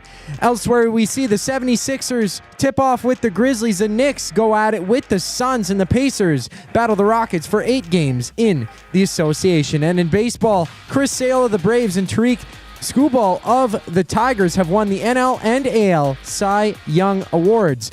On the other side of the break, Tyler Palmer of the Golden Bears hockey team joins Reid and Jay. I'm Zachary Kubusch, keeping you in the loop. Ready for an unforgettable sports experience? It's the EST Flyaway to LA. Presented by the 780. Listen daily for the EST Flyaway keyword. Once you hear it, text us at 780-218-9999 for your chance to qualify to fly to LA. Round trip flights for 2, hotel and car rentals, all to go see Edmonton face off against either LA or Anaheim. Plus, experience the brand new Intuit Dome as the Clippers tip off against the Warriors, and top it all off with the Rams kicking off against the Cardinals at SoFi Stadium. This is more than just a trip. This is the ultimate sports experience. The EST Flyaway to LA, presented by the 780 and Edmonton Sports Talk, your clear choice for Edmonton sports. You want the heavy hitters on your team, both on and off the ice. If you've been injured in a car accident, call the heavy hitters of injury law. James H. Brown and Associates, Alberta Injury Lawyers. With over 200 years of combined injury law experience, their precedent-setting lawyers are ready to help. Locally owned and proud Edmonton Oilers fans, James H. Brown and Associates wants to support you with their unrivaled experience, unrivaled results, and unrivaled commitment. When accidents happen, head to jameshbrown.com. Hey Edmonton, ready to take advantage of lower rates and better pricing? South Fort Chevrolet in Fort Saskatchewan has you covered. From rugged trucks to sleek SUVs. And with over 40 years in business, you can trust that you're getting the best deal on your new ride. As the proud title sponsor of the Nielsen Show, EST listeners can drive a little to save a lot with South Fort Chevrolet's transparent pricing and down-to-earth sales team. Visit us today in Fort Saskatchewan or online at southfortchev.com.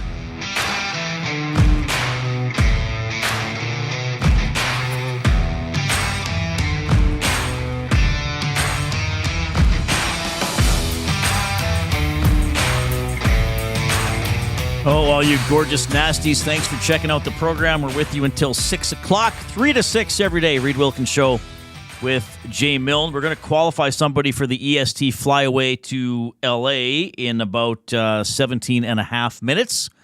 But I can tell you, coming up Friday and Saturday at Claire Drake Arena, another good showdown in Canada West hockey. Alberta Golden Bears, they have won 4 in a row. They lead the Canada West East Division. They're number 4 in the country. Take on the number 9 ranked Saskatchewan Huskies. So you got the Golden Bears, well, playing great.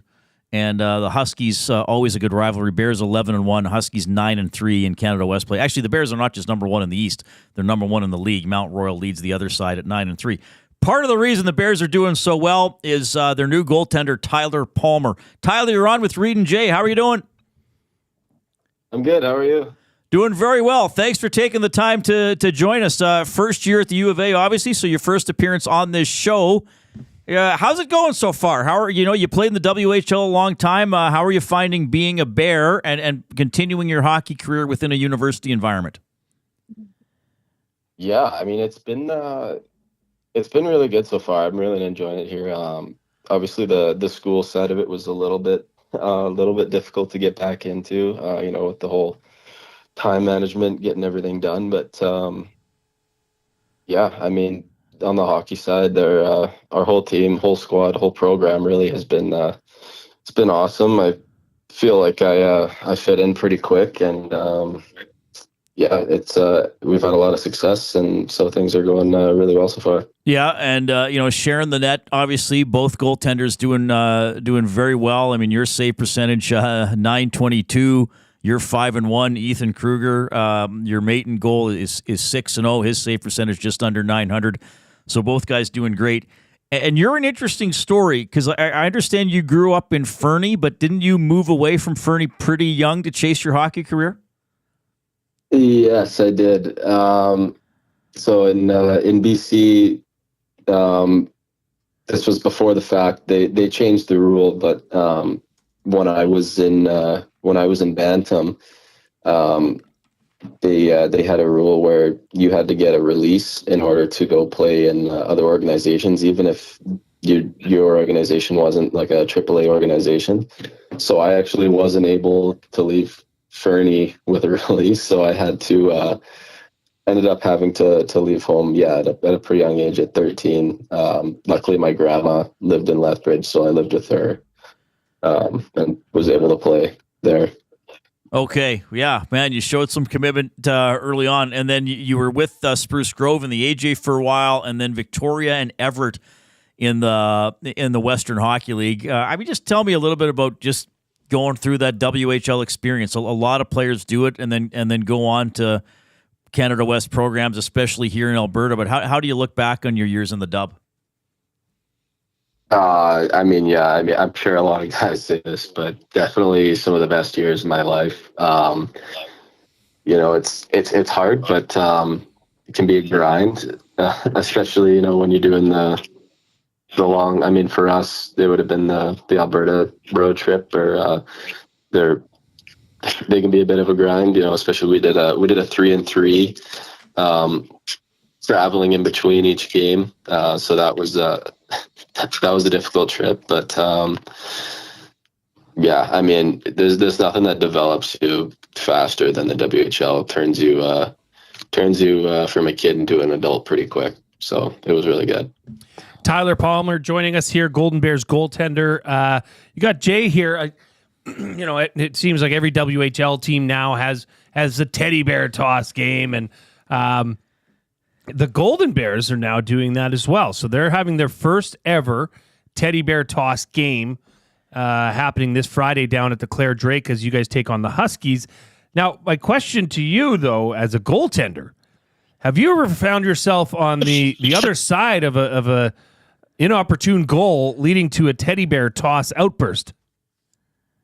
Yeah. We were last year. We played in 4 different teddy bear toss games. Obviously, one of them being our own, but I played against Vancouver in their teddy bear toss game, and I played against Red Deer in their teddy bear toss game. And we also played here in Edmonton for the teddy bear toss game last year, except I didn't play that game, which was kind of unfortunate because that was a massive crowd. That would have been really cool. Even though, getting scored on me and then I was going to get about 18,000 teddy bears tossed on me. Well, yeah, there is that. But, it is neat. But I mean, you also at that point are giving up a goal. So there's happiness from all the teddy bears being tossed on the ice. And there's also sadness from letting a goal in. But what's that like, being on an ice surface and having teddy bears, thousands of teddy bears raining down? It's pretty cool. It's actually, it was kind of a tradition that I wish they had in the NHL, because it's, I feel like, at that scale, it would be even bigger. I understand why, because of all of the massive time delays and everything. But like that part of it kind of sucks, but the whole teddy bear toss kind of tradition celebration thing I think is really cool. Tyler Palmer joining us on the Reid Wilkins Show, goaltender for the U of A Golden Bears hockey team. They got the Huskies this weekend at Clare Drake. Their first ever teddy bear toss game is Friday night. What are you studying in school, Tyler, if you don't mind sharing? I'm in kinesiology. Okay, and you kind of referenced it off the top, but how are you finding balancing school life with hockey life? Because you haven't had the school life part of it for a couple of years, right? Yeah, no, I'm getting the hang of it again now, but definitely was I was starting to fall behind at the beginning. But yeah, it's just figuring out that time management I found was the key. And are you, I don't know how much you were aware of it before you came here, but have you been pulled right into the rivalry between the Golden Bears and the Huskies? Yeah, a little bit. I mean, we've only played them a couple times, but they're really, really hard-working, physical team, and they like to basically just crash the net. So I could definitely see how it would be easy to have a rivalry against those guys. Also a great team. So it'll be a test for us this weekend, but hoping if we can play well, we can come through and have some success. Okay, right on. Well, Tyler, thanks for taking the time to let our audience get to know you a little bit. There's no doubt people listening now will be at one or both of the games on Saturday because you get some pretty enthusiastic crowds. Keep it rolling against the Huskies. Thanks for coming on. All right, thank you. Tyler Palmer leads Canada West with a goals against average of 1.67. And he faced the Huskies earlier this season, stopped 22 out of 24. So they're doing this division. If people are thinking, am I in a time warp? Weren't they just talking about these two teams playing at Clare Drake a month ago? Canada West is broken up into divisions now, so the Huskies come here for 2 weekends instead of just one.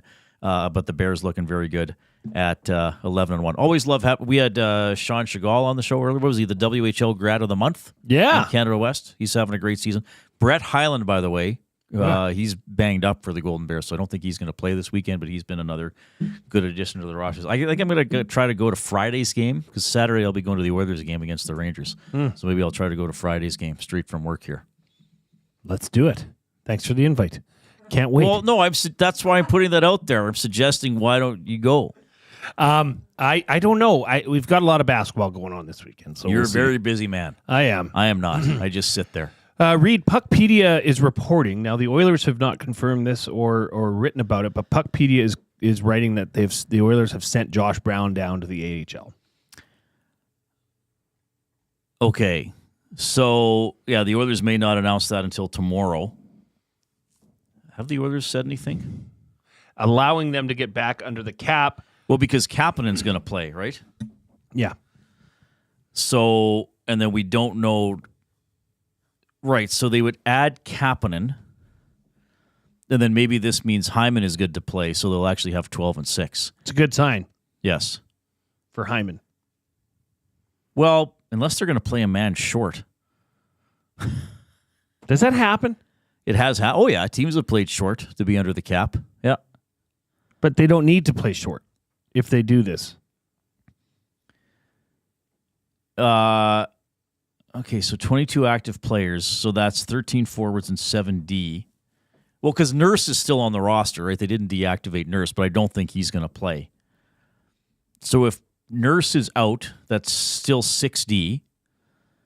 And then if Hyman's out, then they can put Kapanen in. Who am I missing? I'm missing a player. Anyway, I don't think any surprise that Brown would be the first guy to go back down. Hopefully Hyman's okay and they can actually play 12-6 tomorrow. And then Nurse would be out.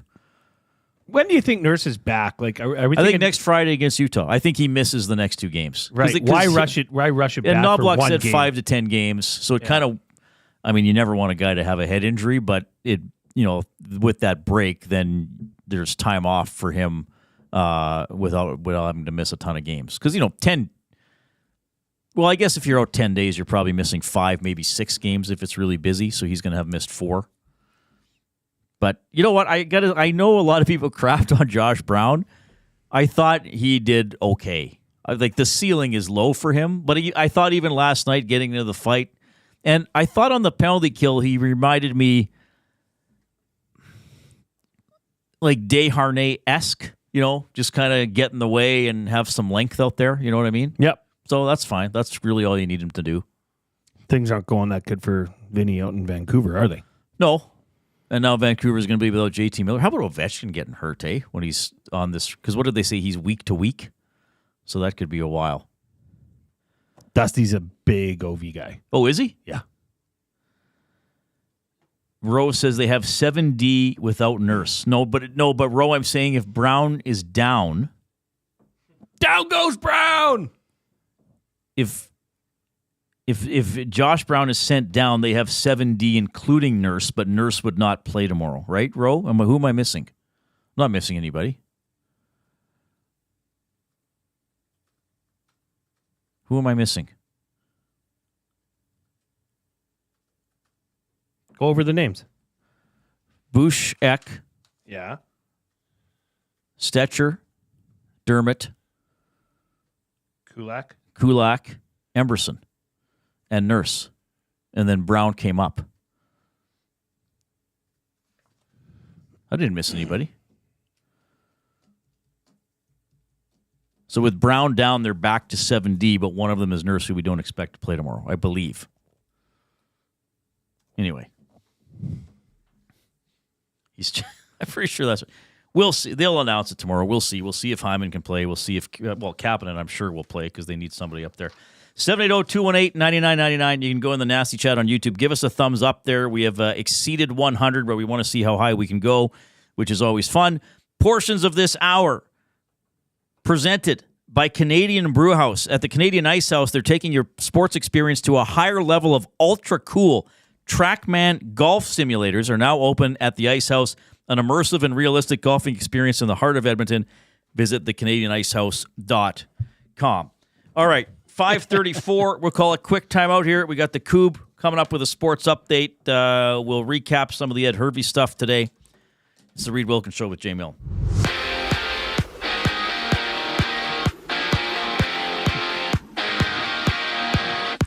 In just moments, it's the Golden Knights and Maple Leafs and the Hurricanes facing the Flyers. After that, we see the Sharks battle the Stars. The Preds hit the ice with the Kraken before the Sabres meet with the Kings. And NHL injuries have Max Domi to the injury reserve for the Leafs, with Patrick Laine of the Habs on the ice for the first time since spraining his knee in the preseason. And in basketball, it's the Bulls getting underway with the 76ers and the Pelicans going at it with the Cavs for 8 games around the NBA. Basketball sees Tariq Skubal of the Tigers and Chris Sale of the Braves winning the NL and AL Cy Young Awards. Just after the break, the Reid Wilkins Show continues. I'm Zachary Kubusch, and you're up to date. Wake up with the Nielsen Show with Dustin Nielsen and Lieutenant Eric. Weekday mornings 6 to 9 on EdmontonSportsTalk.com. Looking for a winning strategy for your retirement? Contact me, Joaquin Gage at K4 Financial, where expertise meets dedication. I will always look for a careful approach to your retirement, ensuring your financial future is secure. From tailored strategies to clear, actionable advice, I'm here to guide you every step of the way. Don't leave your future to chance. Get in touch with me, Joaquin Gage, today at k4financial.ca or email joaquin.gage@k4financial.ca to start planning for a brighter future and a more secure retirement. At Mind 360, we invite you to embark on your mental health journey in a safe and comfortable space. Conveniently located in St. Albert, Mind 360 has a diverse team of experienced clinicians that offer a broad range of tailored services for children, adults, and families. Furthermore, we are very proud to serve our military, veterans, and first responders. If you're looking for counseling, treatment, or assessment, understand that you are not alone. Contact Mind360 at mind360.ca to book an appointment today. Edmonton Sports Talk delivers a mass audience of key, influential customers to your business, all while you associate your company brand with the biggest names, the hottest sports news, and teams from every league around the globe. Oilers and Elks, NHL, NFL, Major League Baseball, and the association, Formula One, soccer, golf. Oh, sweet mama! The excitement is palatable on Edmonton Sports Talk. It's where fans go to get their sports fix and where our partners find the most loyal consumers. Contact us today and see how our team on Edmonton Sports Talk can score the biggest goals for your business. With various advertising options available, email business@edmontonsportstalk.com or head to our website and send a message at edmontonsportstalk.com.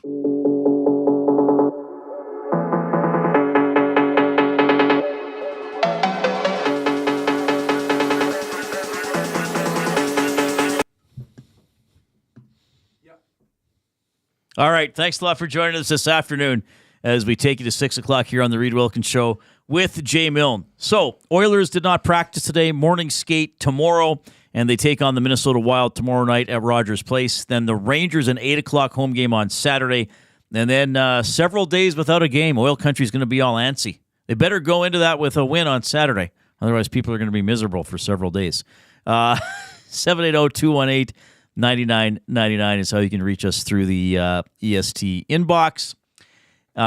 So Ed Hervey spoke today at Commonwealth Stadium. The news conference was in the dressing room.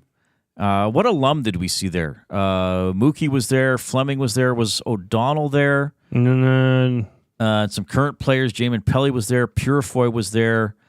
I believe defensive coordinator Jason Shivers was there. I couldn't quite catch everybody, but there were. Zeus was there. What was his name? He's D-line coach. They called him Zeus. I can't remember. Halsey was there. Halsey was there.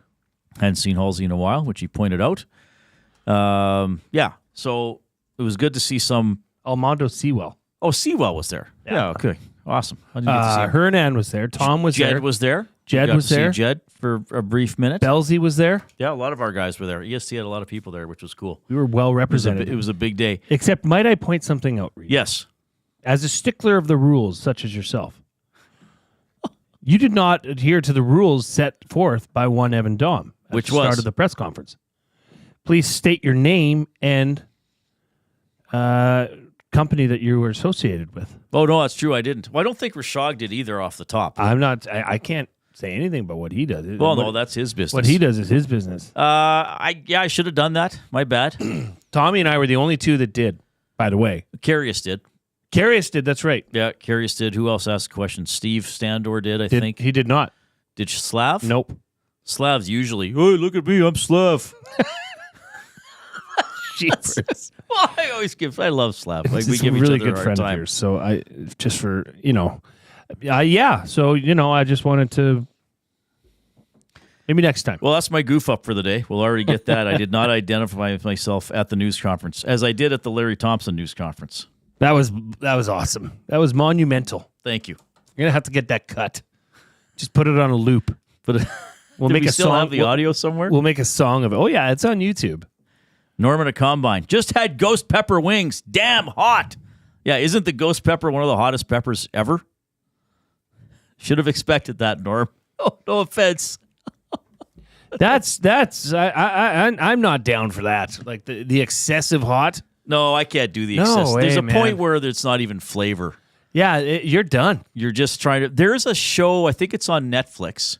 By the way, how many people canceled their Netflix in anger after Friday night? Hey, I was watching that fight and I was like, man, if I had like a, like if you have like a Quest Trade or an online trading account, it's like, oh, I wish I could buy stocks in Netflix right now because they were plummeting. So it took a huge hit. Now it's rebounded to above and beyond, which, usually happens with these things. You remember that oil company that had that huge leak under the ocean? What were they called? BP? Yeah. BP. Not Boston Pizza. Not British Petroleum? Yes, right. There's people that paid for their retirement off that bounce. Really? Yes. I didn't know that. Look it up. When those things happen, it's inevitable. But there's a show on Netflix. What's it called again? Hot Ones? It's about pepper people.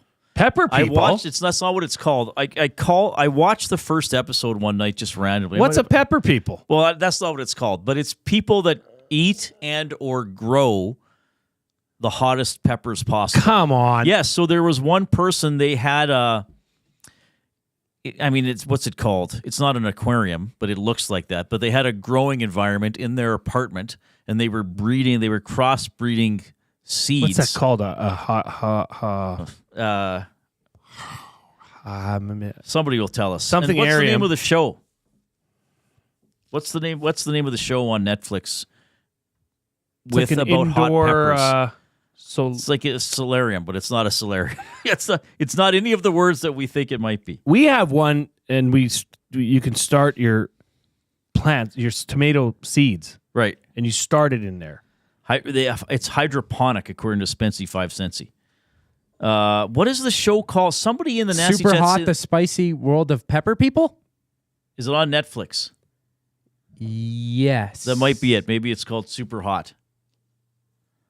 But yeah, and I watched the first episode, I think with my dad, and it was so, and then there's a guy who rates these peppers, and somebody was going to meet him and tell him how he grew them, and then the person tastes them and is like, okay, yeah, pretty good, but could be hotter or whatever. It was very interesting.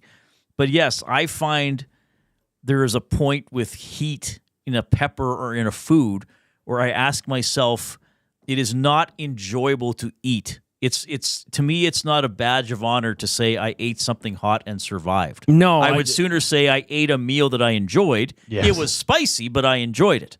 To just say I ate a meal and it tasted terrible or I couldn't taste it because it was so hot, I ask myself, what is the point? You could actually hurt yourself. Yeah, it's got to come out somewhere. You could set off an inferno of your innards. Who wants an innards inferno? Nobody. What were we talking about before this? What's Is the it a name of the show? terrarium? No, it's maybe it's a terrarium. Hydroponic is a light, I believe. Like a light I think it's a in growing action. system. Sure. Hydro is water, and ponic is I don't know what ponic is. Water. A conservatory? Is it okay? I guess it is. So sorry, you said it's called Super Hot?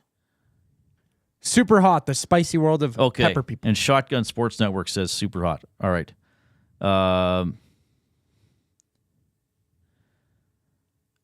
Yeah, I don't. What was I talking about before that though? We were on a different topic, and then you brought up hot peppers. I don't even remember. We were going to talk about Ed Hervey a little bit. Alumni? What alumni were there, and that that you didn't. I didn't introduce identify myself. Yeah, which was faulty. Well, but why should I really listen to Evan Dom? What's he ever done for me? He is I rather wonder stoic. what Evan Dom's reaction was to this clip by Ed Hervey from earlier today. I do not like where the club sits in the CFL as far as the perception. I would equate it to laughingstock. And it is our responsibility to remove ourselves from that. And I can assure you, I am going to work tirelessly to make that happen with the staff that I bring in, with the coaching staff that comes in, and the players that play here. That's important. Understand that. I understand there's players in the room, and there's players that have played with me. Understand this, gentlemen. Whatever you went through, all those different things is done. The Edmonton Elks are under new management, okay? New business. I heard one of the star players in the league say, whatever you do, don't go to Edmonton. To the players out there, the water's warm. Come on in. We're going to change things around here. And if you don't fit in, there's 8 other teams. All right, we'll talk about that. We got to do the flyway to LA before the show's over. It's usually a good time to do it. The keyword today, I'll get to the keyword right away, 780-218-9999. The keyword is Ekholm, as in the player. He was also the mystery player. Was it yesterday? Yep. No, yesterday was Hervey. Yep. Hervey was yesterday. Ekholm was Monday. Yep. The keyword, Jason, full agreement mode, everybody. Matt Hyman says, love when Reid tries to get back on the original tangent. Thank you very much. The keyword is Ekholm, as in Matthias. You are trying to qualify for a trip to LA for 2 with hotel and rental car, driven by Matthew Awanek. It's from Boxing Day to December 30th. Tickets to the Clippers, Warriors, Rams, Cardinals, and an NHL game featuring Edmonton. All presented by the 780, a homegrown local shop right here in Edmonton. 780 is both the shop name and their in-house clothing brand that celebrates all things unique to E-Town. They also work with close to 100 local vendors from the 780 area code to help promote and get their brands off the ground. Check them out online at 780.com. The word 7, numbers 80.com. 5 locations: Southgate, Londonderry, Kingsway, St. Albert, and the Outlet Mall by the airport. I might be going to Kingsway tonight, do a little Christmas shopping. What are you going to get? Well, I can't say because the people I'm buying for might be listening. Oh, and or watching. The key word is Ekholm. So, question for you. And look, Ed Hervey's a strongly opinionated man. Very clear how he communicates. But if you worked for the Elks, even if you agree with him, would have you winced a little bit when he used the word laughingstock? See, it's hard for me to answer that honestly. Well, you got to start thinking like others. Put yourself in someone else's brain. Like a little worm. You know, if you're part of the marketing team or something like that, that none of this really reflects on, but you're still lumped into the same, right? Then yeah, that might hurt you a little bit, might get you, right? But I mean, the truth of the matter is that that's what the team was looked upon as from an outside view, and many insiders too. I mean, 10,000 people at a game would suggest that many Edmontonians think it's a laughingstock too. What Ed said was that he viewed the low attendance not as disinterest, but as a bit of a protest. I really thought that was well said. Because it's true. Yeah. Win, and those seats are filled. Yeah, and I think a lot of the other stuff is noise. I mean, I know I don't like talking about the name change just because it gets people so mad, but I realize it did alienate some customers, but I still think if, as the Elks, they were 14-4 with 4 consecutive Grey Cup appearances, I don't know if that would be brought up twice as much. I think winning is the main thing that you got to get back to. I was a little surprised when he said that, and I thought probably maybe some people might have winced a little bit. But having said that, the team's been incredibly poor. I mean, they were last in the West. This year they weren't last in the West, but they still missed the playoffs, so you're still not in. But I was also struck that he said, you know, he heard from when he was with the Tiger Cats, a star player saying, don't go to Edmonton. I'm guessing that was probably Kenny Lawler. Yes. He may have even been quoted saying it, but if not, now, Kenny Lawler also didn't get along with Chris Jones, apparently, so you can, factor all that in or whatever. But still, you generally don't want that being said about your organization. A player might say, hey, you know what, I decided not to go there. It didn't quite fit for me, or I didn't think I'd play enough. But for a player to say, hey, everybody, I'm not going there, nobody else go, that's harsh. So that's one perception they're trying to change. Who do we have, Coop? Cody, it's Reid. Jay is here as well. How are you? I'm good, boys. How are you? I'm doing great. What'd you get up to today? I worked outside all day. It's kind of chilly, is it not? It is. I'm just outside of Calgary right now. Okay, so what do you, if you don't mind me asking, and if you're not comfortable with these, you can say, Reid, I prefer to keep my life to myself, but I like getting to know people. What do you do for a living, and how do you ensure you stay warm? Like, give everybody the secret to layering clothes or types of clothes to wear. Good socks, good gloves. Good socks and good gloves. Fingers Lots and of toes, layers and then the rest day. of you. Okay, that's good to know. Are you a fan of extra hot wings? I can't do it anymore. I burnt my insides, so I can't eat spicy food no more. Yeah, I don't get it. I don't get why people do that to themselves, but there you go. Hey, so you would be you're qualified to win the trip December 26th through the 30th. Tickets to the Clippers, Warriors, Rams, Cardinals, and NHL game featuring the Edmonton Oilers. Which of those would you be most looking forward to? I'd be the Intuit for sure. Yeah, that's a pretty neat looking new stadium. So, well, congrats. Be listening on November 29th to the Nielsen Show with Lieutenant Eric. I'm fairly confident that Dustin will be back by then. And hope keep your phone on because you don't want to miss that call. So congrats and good luck. I will. Thanks, boys. I love the show. Oh, we really appreciate that. Thanks a lot for listening, for sure. Yeah, I am. I mean, you were talking about how lucky we are to do these jobs. We're pretty soft. When I see, well, speak for yourself. I couldn't work outdoors. I'd admit I'd be the weak link in the chain. Yeah, you would be the person that let the kingdom crumble. Yes, it's better. It's better to have you in a warm accept being space. an indoor dog. Yeah. But no, when you see people out, it's incredible. I mean, this morning I think it was minus 13 when I woke up. My phone says minus 11. I mean, that's once you get minus 10 or colder, it's starting to get cold where you don't want to be outside for too long, and then it's going to hit minus 25, minus 30, and you see people outside. I'm like, man, that is amazing. Good for them. So when we go take the girls out to the bus, I usually just put on shorts in the morning and just my slide-on shoes. Right. And, you wear the flannel farmer's jacket. I was really cold this morning. You could feel it for the first time in the air. Yeah. Just that chill. Yeah.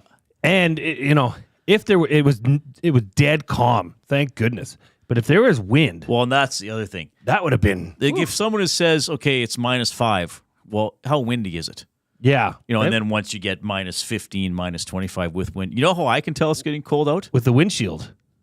With the wind, yes. Was that you that thought it was pronounced that way, or somebody else that wrote in? Some idiot, some other person. Somebody else from near Sherwood Park. One way I could tell when it's getting cold, my living room is right above my garage. Ah, yeah. The floor is cold. Like the garage is inside, but it's still. So once I walk on that floor, I'm like, oh, it must be cold out. Yeah. But Chaos Jester says Hot Peppers is Reid's stripper name. It's actually Hot Poppers. Hot Poppers. So close. So close there, Chaos Jester. Keep trying. That's good. We got to talk about something here. So Jaguar, our dearest Koob, in the last break, it said, hey, guys, did you see that Jaguar, the car? He said Jaguar. I say Jaguar.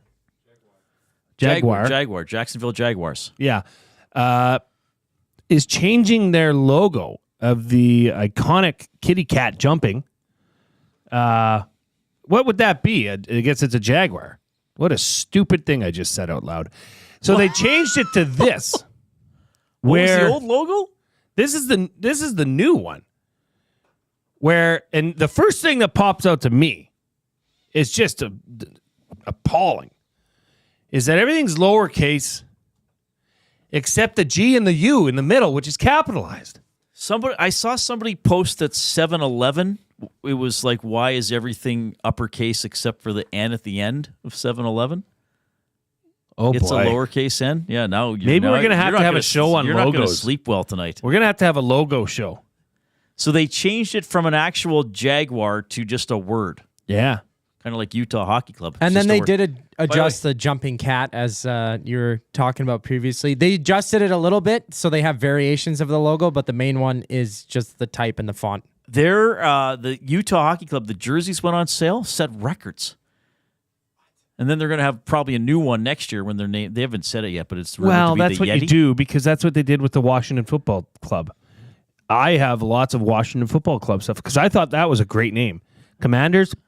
But wasn't the logo the same with the W on the helmet? You don't like the name Commanders? No. I think that's a great name for a team. Washington Football Team. That's nothing. Woofed. Well, yes, like I said, sounds like passing gas. Who do you play for? Woofed. Oh, pardon me. Cool Whip. I actually think Commanders is a good name.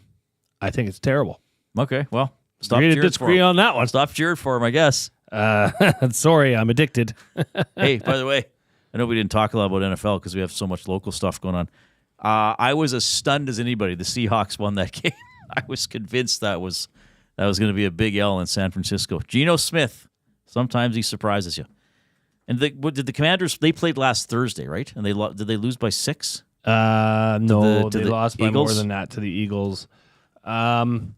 I forget what exactly it was. But the Monday nighter I didn't watch because the Oilers by played 8 points. Okay, the Monday nighter I don't even know who won because I was we had Oilers, right? Yeah.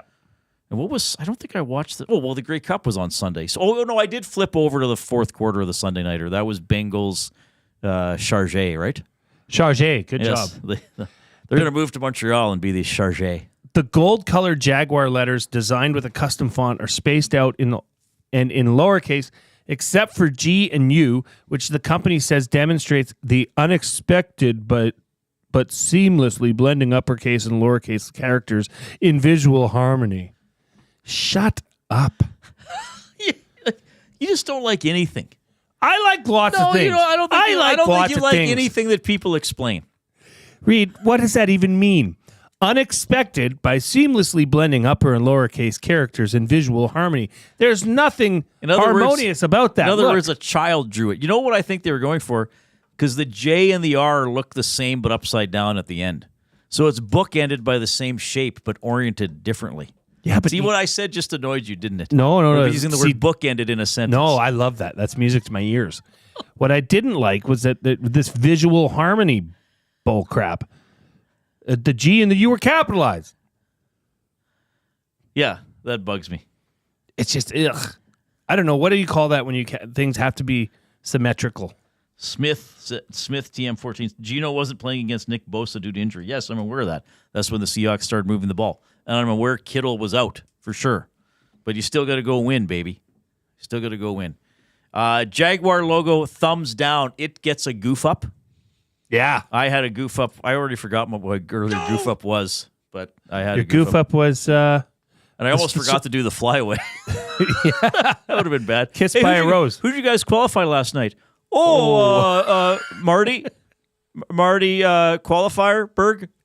Marty Qualifier Berg was the name of the qualifier. I swear. Yeah, must be his handle. What's his phone number? 780? Really? That's the entire number? Yep.